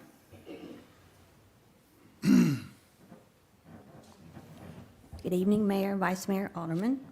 You have the financial summary in front of you. I'm just going to touch on some highlights. In the general fund, year-to-date, our expenses exceeded revenue by $161,321. Our local sales tax year-to-date number was $6,589,603, which is $1,589,603 above our budget. It's also $658,000 above our prior year. Our state street aid, the revenue exceeded expenses by $125,000. Stormwater expenses exceeded revenue by $73,000. In our water and sewer fund, revenue exceeded expenses by $6,380,045. Just a reminder, the reason that's significantly higher is we did receive the second half of our ARPA funds, which was $5.3 million. Second page you have is just our balances on our bank accounts. The third page is our comparison to prior year. In our general fund, revenues were up $212,000. Expenses were up $334,000. In our water sewer fund, revenue was up $5.5 million. Expenses were up $291,000. And our water and sewer tap fees were down $37,000. Questions? Does anyone have any questions? No questions, just a statement. You're doing a great job when you're presenting us these numbers and stuff. I like that, the way you do it. And I know Phyllis is about to check out on us, and I just want to say if you learn to make biscuit and gravy as good as she does, you'll be all right. I've already been asked that. Thank you, I appreciate it. Oh, you have, okay. Thank you. Thank you. Moving on to the water treatment plant, Mr. Dwayne Lowry.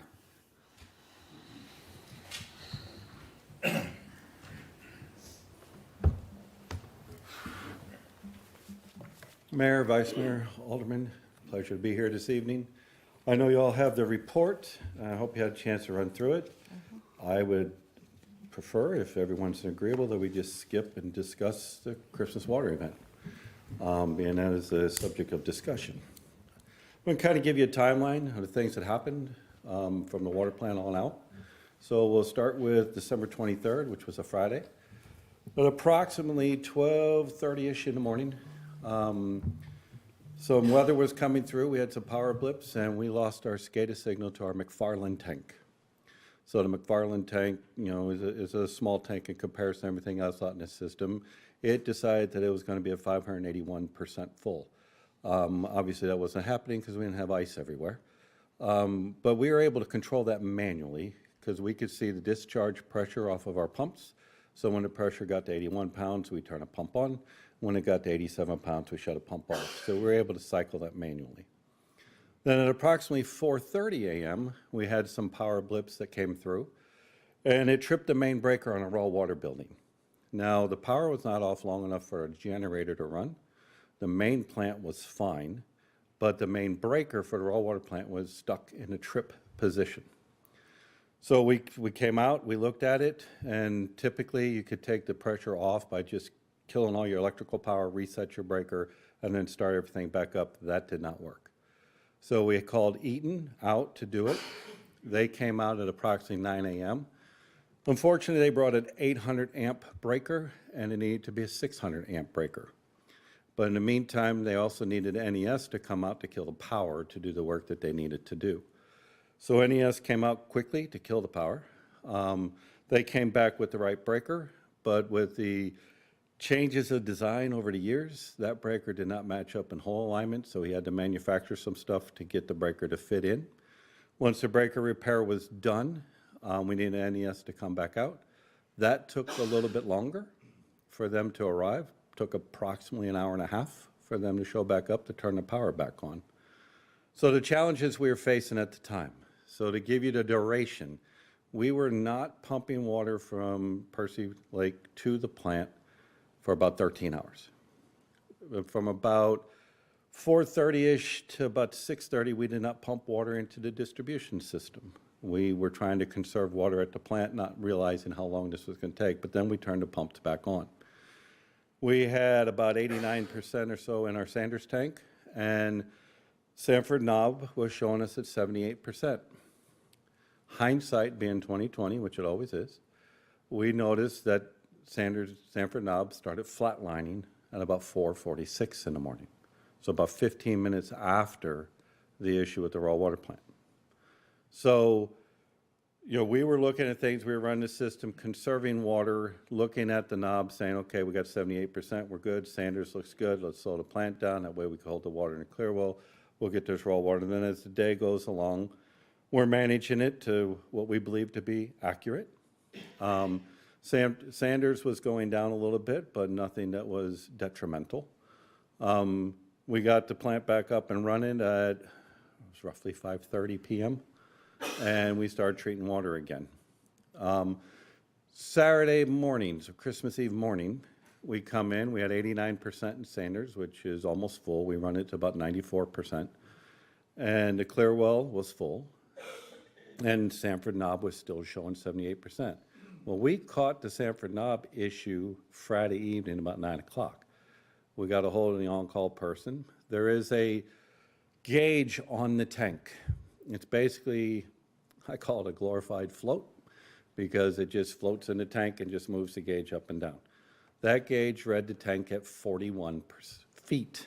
I almost said percent, Kyle, you called me on it. Which calculates to be 89% full. So I was like, oh, good, we pumped some water into the tank. Now, we checked that again at noon, and it was still 41 feet.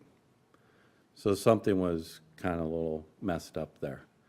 And then approximately, I don't know if I have that in my notes, 7 o'clock Saturday night, the gauge fell, and it went down to 7 feet. So something was holding it up, keeping it stuck there. So when you look at Plan A is SCADA, use your SCADA system. Plan B is to use the float. Both of those failed, so now we're on Plan C. And in the whole meantime of this, we've been working with Michael Dietz and his crew on this issue. On Christmas Eve, because Sanders' tank was running low, Mike was looking at trying to get a pump in to connect to Smyrna in case we needed it. Being it's the holidays, trying to do it. He thought he had one coming from Illinois, but he didn't. We ended up finding one coming from New Jersey, and we all thought, well, that's not going to get here. But he moved forward with that. Well, at the meantime, we were still pumping. Saturday night at about 11:30-ish or so, the plant was struggling treatment-wise. When we shut the raw water pumps off for 13 hours and turned them back on, we brought in a slug of mud. And super pulsators don't like mud. So we were able to go approximately 24 hours before it started impacting us. But it started impacting us, and we had to make some treatment changes and some decisions. Danny Campbell came in Christmas Eve at about midnight, and he started working on maybe 1 in the morning. In the meantime, communication between Danny and Michael Dietz was happening, and we got a new reading of the Sanford knob that showed it to be very low at about 3:50 in the morning. Now, we were able to run Mason Road pumps, all 3 of them. We were running the pumps based upon the information that we had. So on the Friday, December 23rd, we didn't run them because it looked like it was full. On Saturday, we ran them. And on Saturday night, we had shut it off. And then when Mike called us with the numbers, we turned them right back on. And they were running. And we switched to reading the tanks with the pressure gauge off the hydrant that associated with the tank. And the plant was turned around. The plant was producing water. We were pumping over 5 million gallons a day out the door to the community from there. And Sanders was still dropping, and we were still pumping from Mason Road. So at 4 in the morning, we turned Mason Road back on when we got the very low tank reading. At 3:30 in the afternoon on Christmas Day, because the 3:50 in the morning was actually Christmas Day, Christmas Eve night into Christmas Day. 3:30 in the afternoon, we got a tank reading that showed that we're about 75% full at Sanford Knob. At 6 o'clock-ish, we were told it was 60% full, and we were pumping. And in order to fill up Sanders, we stopped pumping for a little bit, just to let things balance with Sanders. And then at 7:20, we were told it was very low again. So we started pumping again. So through all that, we had some issues with the SCADA system. We had some issues, obviously, with the float does on the tank. And we had some issues with the hydrant gauges and what actually was happening within the distribution system. The interesting thing for us, from our side, at least from Infomark's point of view, there is a number that people call to file complaints about the water at the water plant. We only received 13 phone calls. We received 1 on Christmas Day. And that one was to let us know that somebody's neighbor's pipe burst. We received, and I have this in front of me, if I turn it the right way, 5 on Christmas Eve, 1 of them from the same address, and all saying low pressure. Now, what we do as your operator is we turn those over to Public Works as this is what it is, and then they go investigate them. And everyone that I know that Mike's aware of that they investigated, they had water. There was water there. Pressure was lower, but there was water. And on December 26th, we had 7 of them. 2 of all these were in the Sanders zone. The other ones we believe to be in what would be fed from Sanford Knob. But all of them had water, lower pressure, but water. Mike told me when we were talking throughout this that there was issues that they received on call, and most of them were frozen meters, busted meters, frozen service lines. And even when they hooked up the Smyrna pump, it actually came in from New Jersey at approximately noon to 1 o'clock on Monday, December 26th, which when you think about that, considering the weather that was happening across the United States, that's actually remarkable. And, Xylem should be thanked for getting that to us as quickly as they did. But when he was hooking that up, he was even having conversations with people saying, thank you, but I have water, but it's lower pressure, but I still have water. So from our knowledge, it seems like, yes, we're low on pressure, but it's not a big event. It's a big concern, but it's not a big event. That's two separate things. We want to take care of the concern before it becomes an event, if that makes sense in a way that I say it. So the information we had in our hand was we got low water. We know we got low water. We had a plan in place. We were working through the plan, and we put everything on. It took approximately, well, the Smyrna pump was connected and turned on at 6:49 p.m. on December 26th.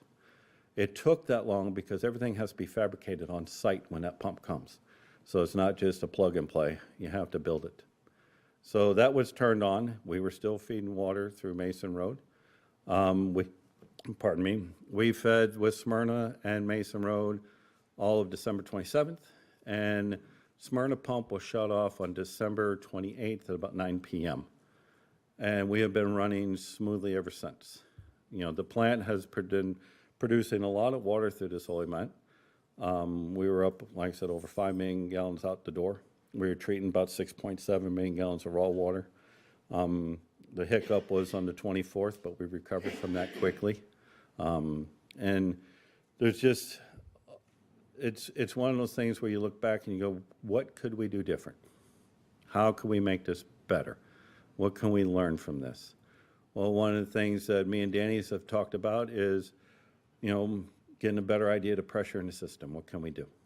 Is there pressure gauges that we could go physically read that are in place that, because SCADA's out, so can we go physically read them? We had a meeting on Tuesday, and we're going to be working on how do we make that better. We also can talk about SCADA and alarms that can give us, even before it can go out, to say, hey, the pressure is lower than this set point. What would that be? We'll have to build that out, but that is something I think is critical that we've talked about throughout the SCADA project of things that we could do to make this better. And pressurizing the system by knowing the pressure numbers. We were, honestly, there's part A and part B failed because the SCADA system stuck, the float stuck, and then the tank readings were working, or the hydrant readings were working, and then it bottomed out. And we were just pumping. So I don't know if that helps. I don't know if that explains anything. I feel like I should answer more questions now than I should be talking. So if there's any questions, I'll be more than happy to field them. Well, first off, I'm going to chime in because I know I spoke with some residents over in the Ridge, Woodland Hills, and Summit View that, and over in Dove Creek that didn't have water at various times. Michael, I believe I was working with you on some of the Ridge people at the very last minute whenever everything got hooked up. So while this may not be a huge event to y'all, to the people who were impacted during Christmas, it was. No, so, and don't let me, I'm sorry to interrupt, Mayor, but don't let me mistake. At the time, it didn't feel like an event. When you look back, it is definitely an event.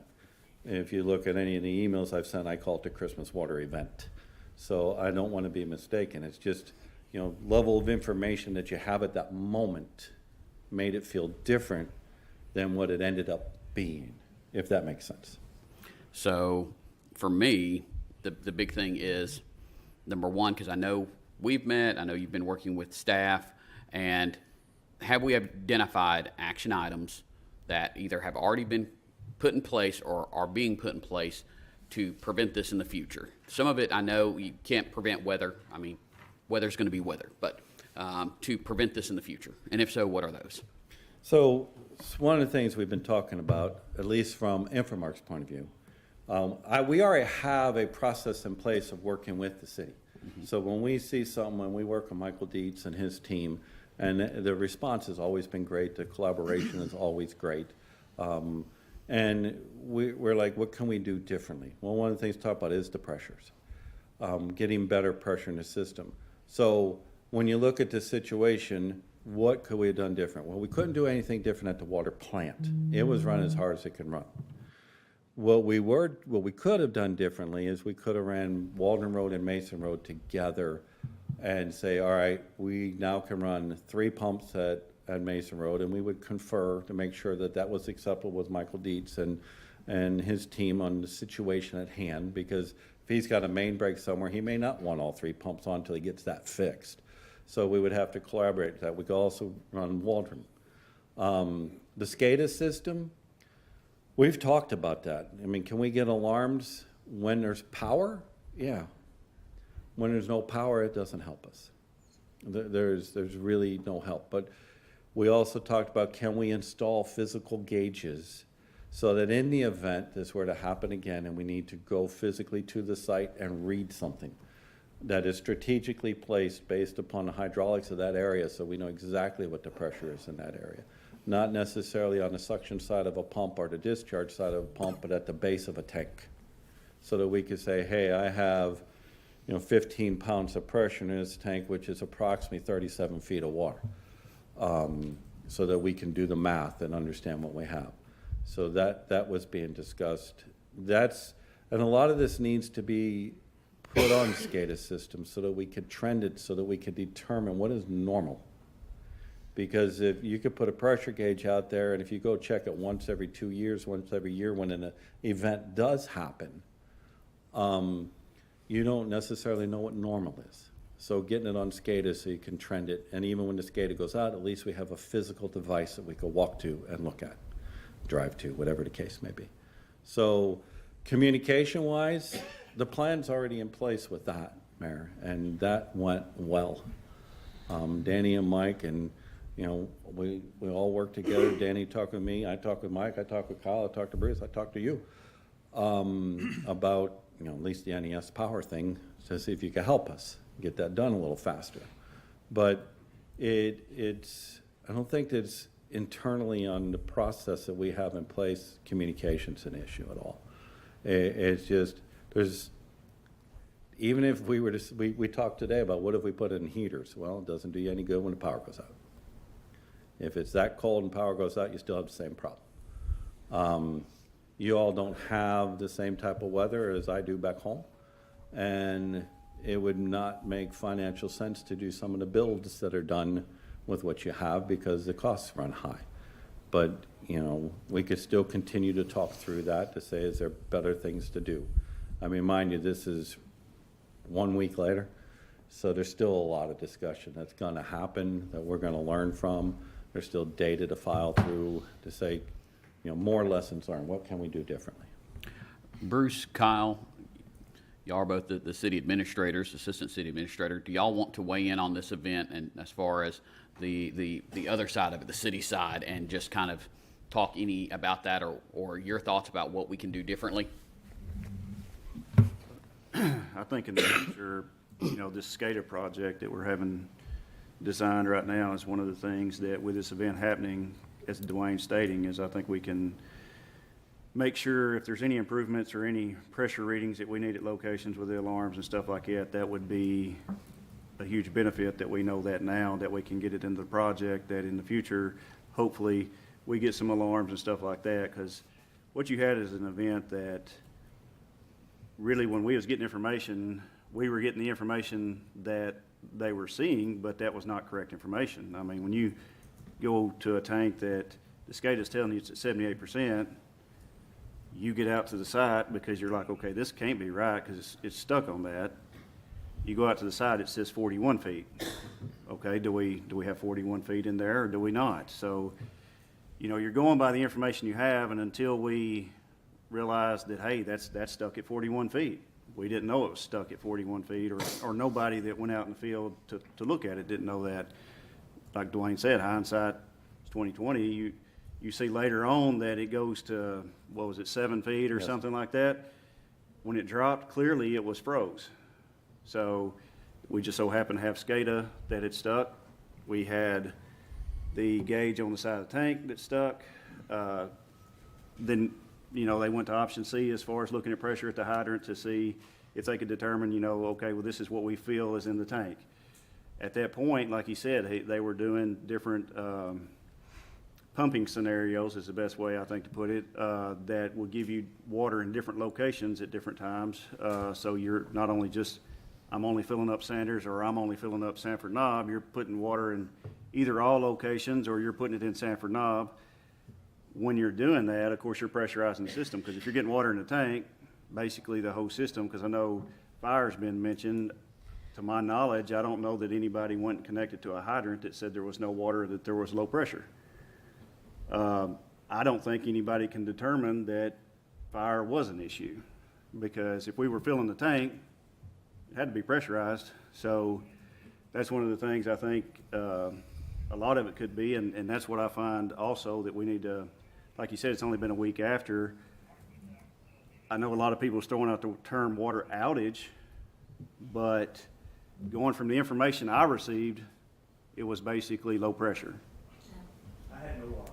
And Excuse me. it's just, that's one of the things that if there was no water, how many people contacted Dwayne or how many people contacted on-call? I know Dietz had an on-call guy that was getting 80-something calls. Okay, in the future, we may have to have 2 or 3 on-call guys, because one on-call guy cannot keep up with the amount of calls that we were getting. And so what I'm saying is, when you're looking back at the complaints, to my knowledge, the ones that we had that said no water was almost every one of them meter busted, meter froze, service line froze. That has nothing to do with the pressure in the system. So, like I said, kind of what Dwayne was saying through the whole thing is, with the information we had, we made the best decisions that we could. Basically, Dietz, in my opinion, made an outstanding call on Saturday night to go ahead and get the pump en route, because the pump does cost money. It's going to cost. So do you really need it? Do you not? He just felt that something just didn't add up, so he said he went ahead and made the call. And I'm glad he did. The pump got there as quick as it could get there. That's the quickest we could get hooked up to Smyrna. When we got hooked up to Smyrna and got caught back up, we've had no problems. What happened was, we had an event to where the power was out and then the SCADA was wrong. And then we've made decisions based on information that was bad. So how do we fix that in the future? We try to make sure that SCADA gives us proper information. Hopefully we can do things to where he's talking about on heaters and stuff. What we feel like happened on the tanks is some components, probably when the power went out, they were off long enough, because they're usually a battery backup. We feel that the battery, because of the temperature, did not keep those components basically running. So what happened? They lost programming. So is there SCADA components out there that, do not lose the programming, or is that something that's common? Is there something that we can have besides the battery backup that would keep it from losing? Because if that's going to happen every time, then that's something we can look for. This is something that we never had happen, so I don't think we look for right off the beginning that, hey, this is going to happen. So I know I probably didn't answer everybody's questions, and I know I probably made some people not happy, but, we can only do with what information we have. The one more thing, if I could jump in, that popped in my head as Kyle was talking, and, it's an expensive option, but there's also an option of having generators out at the sites. So if you lose power, you have generators. So SCADA PLCs don't lose their programming immediately. They lose their programming after being off for a while. So both McFarland and Sanford now both lost their program. That's with those units being off for a while.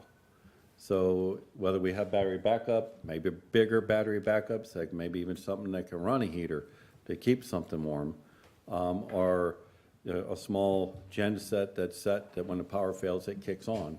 That's an option, so that at least the SCADA won't drop, and we can keep the signal coming. Now, the two things that were wrong, and I'm going to get these wrong because every time I get told them, they go in one ear and out the other. I don't know why they don't stick in my head. But One of them at the knob had to do with a component that was loose, that was felt it was totally weather-related, that the connection wasn't right. That if it would have been warmer, that connection wouldn't have failed, but he had to reset that, and because it was down for so long, it had to be reprogrammed. The other part with McFarland was also weather-related, and for the life of me, I cannot remember exactly what happened with that one, but they were both weather-related. That if there would have been heat, probably wouldn't have happened. Now, the loose component thing, there's kind of a underlying blessing there, because that would have failed at some point because it wasn't seated properly as an electronic component. But it just happened to fail when it got cold. Michael, is there anything you want to add from this whole event for the board before anyone has any other questions? I've got a quick question regarding the communication systems and the messages. Who gets those messages? Who logs those messages? Because I'm a little confused, because I know I personally live in the Ridge, and I had 7 residents of the Ridge who told me they called Christmas Day and reported no outage, and it's just difficult for me to believe that those 7 calls you reported today were those residents. There's 2 different methods that the citizens have. They have our water complaint hotline, which we only received 1. So our operators get those calls, they take those calls, they log those calls. But there's also a number on the website that they call to get a hold of on-call on the city site. I don't have view to that. And I'm not saying that, from my perspective, we had 1 that came to the plant directly. Gotcha. So there's just 2 avenues that the community could reach out to. And, maybe in the lessons learned, we clarify those avenues a little better. So going back, Michael, is there anything you want to add from this weather event from your side of things? Because we're trying to paint the whole picture for everyone, so they get the whole sides. Yes, sir, and just to echo what, has already been mentioned, it was an event. I felt like that event was managed to the best of our ability. I want this board and the citizens of LaVergne to know that. There's always going to be criticism and questions of what we could have done differently, and that's what we will learn from. That's our goal, is to learn from this event, what can we do differently to make it better next time. However, going back, would I made any changes different during this event? I can't say that I would. I feel like we managed it. I feel like we maintained the water in the system to the best of our ability. We got it restored as quickly as we possibly could over a holiday weekend, and I'm very proud of my team at the Public Works Department. Thank you, sir. Does anyone have any questions for Dwayne or Michael? Well, did Smyrna have an issue with their water system? I know we got water from them, but what is Smyrna doing different than we are if they didn't have no issues? Sir, I can't speak to that because I don't know how their system's laid out, but to my knowledge, they did not have any issues. We're thankful that they're a great neighbor, and we have a policy in place where we can get water when needed, if needed. And I will chime in. Our neighbors to the north, Davidson County, did have significant problems. Whenever the news reported on LaVergne, it was as a footnote to the fact that Nashville had an under-the-river break on top of all of their other breaks. Yes, sir. And if I may, just real quick, another side note here, the water event was one issue, but I'd also like to recognize all the guys and gals that worked during the winter event throughout the snow and ice, because there was a lot of hours that was put in there to make sure that the road was cleared for the citizens of LaVergne, as well emergency services. So just like to recognize those guys as well. Anyone have any other questions for Dwayne or Michael? So, in your opinion, because I dealt with it, do you think those glitches from the electrical had anything to do with the SCADA and power? And It's a difficult question to answer, but my opinion is it definitely did on the raw water plant, tripping that breaker. And I'm not 100% certain that it had any, it might have had some play with the tanks, but I think that was more of maybe the glitch and the cold weather at the same time. But we're at the plant, we're not at the tanks. So I can't 100% say that those glitches even happened at those tank sites. We know they happened at the plant, because we were physically present. And Carl brought up a good point. He talked about the fire hydrants. So we really don't know if the fire hydrants had water or not. Is that a fair statement? So, to that, Vice Mayor, so that was thought of during the event as well by me personally. And to my knowledge, we was pumping 200,000 gallons a minute from Mason Road Pump Station into the south part of LaVergne, which would provide 2,000 gallons a minute in the event of a fire. We had the ability to kick on a third pump, which would have added another 1,000 gallons per minute to that system. Now, if we had gotten much lower in the Sanders water tank, then yes, sir, that call would have been made. So during the event, it was thought of, but the concern was not as high as priority as getting the Smyrna connection hooked up. And if I can add a little bit to that. So these tanks have to be taken out for maintenance. And Sanford Knob has been out of service, where we fed the system through Mason Road and Walden Road. So it's not that you can't have fire protection with the tank out of completely empty, 2 foot of water, 5 foot of water. You still can have fire protection. You're just feeding it from a different methodology because the tank is out of service. So we could have turned, if there was something like that would have happened, we could have turned more pumps on. How long would that take in case of an emergency? Do we have seconds or It doesn't minutes? take long. As soon as we get the phone call, it's a click of a button and it turns on.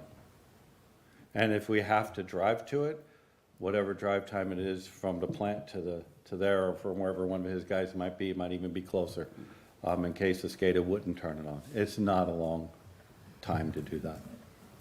In which we was already providing 2,000 gallons per minute that we knew was leaving the pump. So the terminology came up over this is the perfect storm.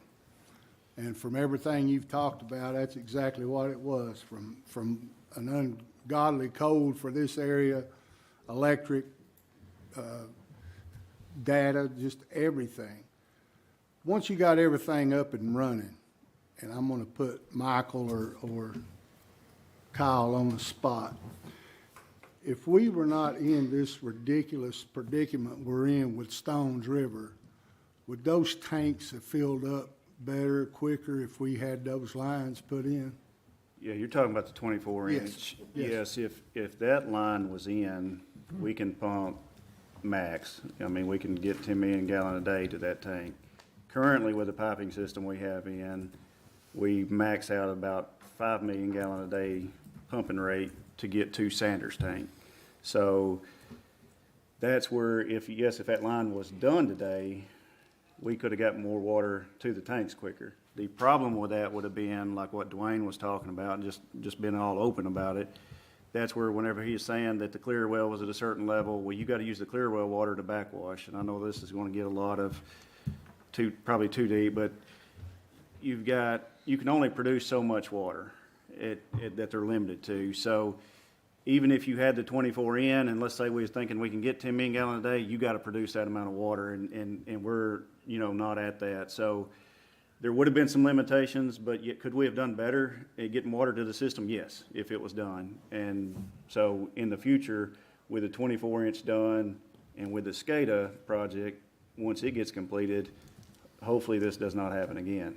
And even when you look at what we were able to do, I've always heard the number of 5 million was the max we could do through the 18-inch line. We were over 5 million going out the door. I think we hit 5.3, 5.4 out the door.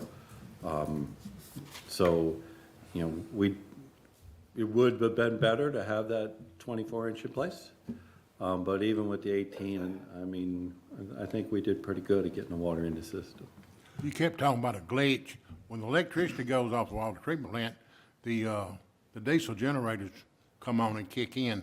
Is that what you think might have tripped a fuse or something? No, sir, because what happens is the utility power has to be off for a certain amount of time before that generator recognizes that there's no utility power, and then it turns on, and then there's a delay in the transfer switch before it transfers. That whole process, utility power have to be off for about 45 seconds. So when it's one of these type things, the generator would never turn on. And that's by design. That's to make sure that we're not backfeeding from a generator into the utility power. And it has to start over every time it does that, the timing. It will recognize each individual process. So it sounds like you've done all you could do. I know Michael did, man. I was talking to him and his guys, and not only did they have to deal with that, they had a big water main break and had to deal with that. So my final question is this: as a collectively group, it seems that some of the citizens' concerns out there, which Kyle brought this up too, is some didn't have water, some had low pressure. The neighbor had water, but this neighbor didn't. It was kind of crazy. So as far as a communication thing, if something like this were to happen again, who could they, I know they were calling, and apparently everybody thought that we all knew exactly what was going on. I know I didn't. I just heard the terminology perfect storm. How can we, as a collective group, get there's no way you can put in a statement everything that we've talked about here in the last 20 minutes in a short term. Now, if you send something short out there to say, hey, it's broke, it's going to take a while, is that going to pacify? Probably not, but to get things out there. We've talked about it. It's a difficult question because there's always a communication in cold weather that when you have a crawl space or a basement that's not heated, it's a trickle water so that your lines don't freeze. So there's a difference between trickling water and open up a faucet in your bathtub. So you don't want to use that, you just need to move it slowly. But if you turn around and then say, we need you to conserve water, then the next thing you know, if people follow that and they turn it off, then their line could freeze. And then we end up with a break and a line that's running more water than they were if they were trickling it. So when you look at the decisions that we're making at the time, you're like, what do you say? Because, what we were seeing was low pressure. I'm not saying that people didn't have water because hindsight's 20/20. We're learning that people didn't have water. But at the time, it was low pressure. So it's like, I was talking to Bruce about water conservation notice, and like, do we not? It's a very difficult decision to make at that time with those extreme temperatures. Is there a different method to communicate to the citizens? Maybe we can collaborate on something that would be a little bit better, but I think we need to spend some time to make sure we have something that's foolproof. From us, on this side, working the thing, you're just trying to make phone calls and talk and make decisions and react. And maybe there's a way we could put something together where there's one person that could be reached out to that could put the things out there to the community that may not be in place today. Then Well, if everybody had their water dripping like most people did, that would have used up a lot of water. That might have been one of the reasons you had low water pressure. If everybody left their water dripping, that's got to make up a lot of water. Yeah, and that's the hard one. How do we know who's doing it? You're right. If everyone was doing it, that would take up pressure, that would take up water. You don't know who's doing it. You're just putting that recommendation out as a precaution so the homeowner doesn't have a line freeze. So you don't know who's actually doing that. And you don't know what that consumption is to know what you have to balance out and what you pump into the system.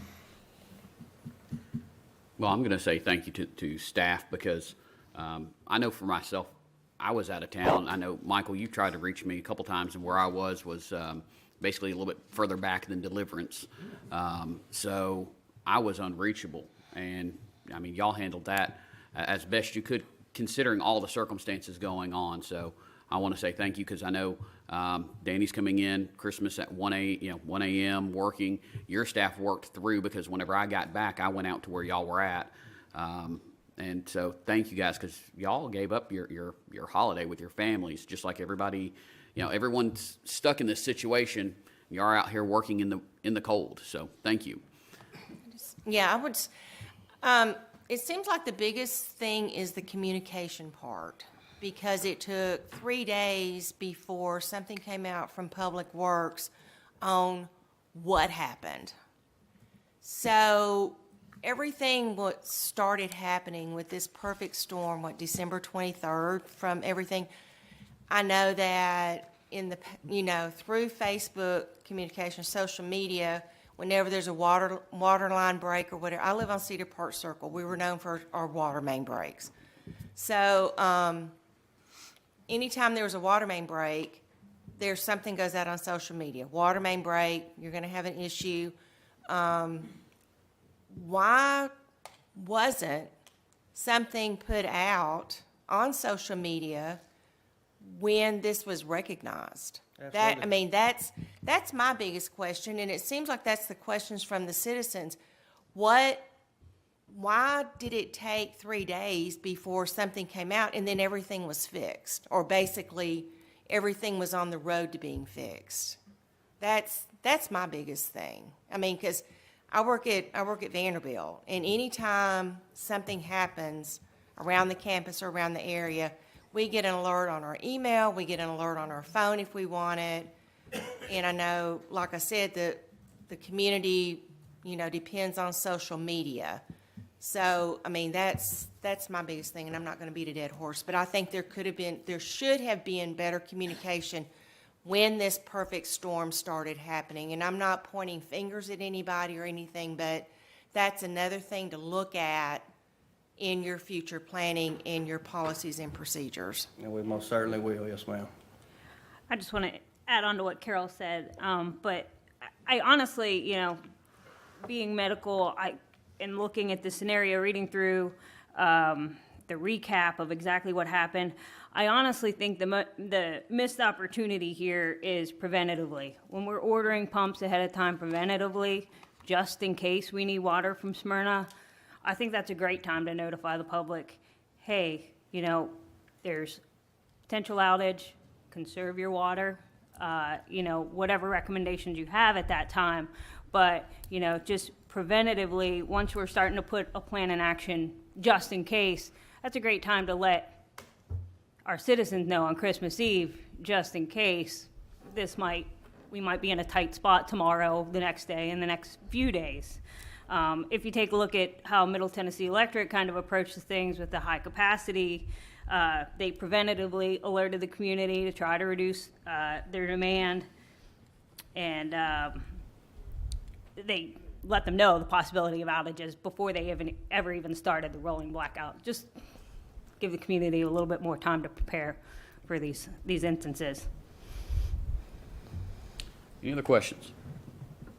And I also want to make a note that I really think that it was any time that we have a problem with our water service, I think the fire department should be the absolute first people to know. I know, based on the data that you've collected, that things would have been just fine, but for their first notification to be a social media when it's gone out to the public, that is not acceptable. Like, there are lives at risk that we need to consider. So, like I said, the emergency services, fire, most importantly. And I know he said you guys have great working relationships, and this is just kind of a one-off circumstance with everything, it seems like. But emergency services, number one, first and foremost. We got to keep in mind the safety of our citizens overall. Thank you. Thank you, gentlemen. Thank you. Thank you. Moving on to the consent agenda. Need a motion to approve or deny? Motion. I make a motion to approve. Have a motion to approve from Alderwoman Haas. Second. Second from Vice Mayor No. All in favor? Aye. Opposed? Motion passes. Moving on to new business. First reading, ordinance 2023-01, and an ordinance to amend Title V, Chapter 4 of the LaVergne Municipal Code regarding purchasing. Need a motion to approve or deny? I make a motion to approve. Have a motion to approve from Vice Mayor No. Is there a second? Second. Second from Alderwoman Haas. Alderman Waldron. No. Alderwoman Hobbs. Yes. Alderwoman Haas. Yes. Vice Mayor No. Aye. I vote aye. Motion passes. Resolution 2023-01, a resolution authorizing the City of LaVergne to participate in the Public Entity Partners Property Conservation Matching Grant Program. Need a motion to approve or deny? Motion to approve. Have a motion to approve from Vice Mayor No. Is there a second? Second. Second from Alderwoman Haas. Alderman Waldron. Aye. Alderwoman Hobbs. Aye. Alderman Haas. Aye. Vice Mayor No. Aye. Motion passes. Resolution 2023-02, a resolution authorizing the City of LaVergne to participate in the Public Entity Partners Cyber Security Partners Matching Grant Program. I'll make a motion to approve. Is there a second? Second. Second from Alderwoman Haas. Alderman Waldron. Aye. Alderwoman Hobbs. Aye. Alderwoman Haas. Aye. Vice Mayor No. Aye. I vote aye. Resolution passes. Moving on, number 7, approve a contract for purchase and sale of real estate and lease agreement for 169 Stones River Road, existing Fire Station 41. Need a motion to approve or deny. Motion to approve. Have a motion to approve from Vice Mayor No. I'm going to second it for discussion because there was a sticking piece here about the lease agreement. Bruce, did we get that worked out? Yes, sir. The lease amount will be $500 per month, and that has been put into the lease agreement that's in your packet. Okay. Should all have that. That's it for questions for me. Anyone have any other discussion? Just one more. When does the time limit start as far as the 500 a month? Well, there is no time limit. It'll start once the property exchanges hands. That's what I'm. And until we're able to move out of the building. And how long will it take before, if it's approved tonight, how long will it take before it's?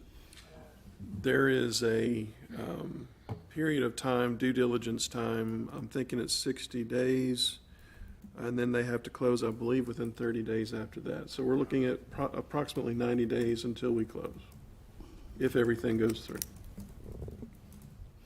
Any other questions? The concern to me, and I brought up in the workshop, is, the price was $300,000, and the property was auctioned off beside it for $710,000.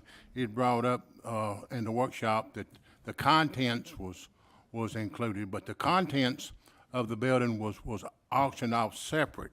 So the $710,000 was for the building and the property, not for the contents. The shelving, the glass cases, all the merchandise in there was auctioned off, but it was auctioned off separate. The building next door, which the building is bigger, but it's a big difference between $300,000 and $710,000. If you take the building twice as big, you're over twice as big in price. And it's concerned to me about the price. You just go back to the old post office, the code building. We sold it for less than the appraisal, and then it just seemed like we're getting into a pattern that we're selling city property less than the value. And that's something that that really concerned me. Your two properties right next to each other. It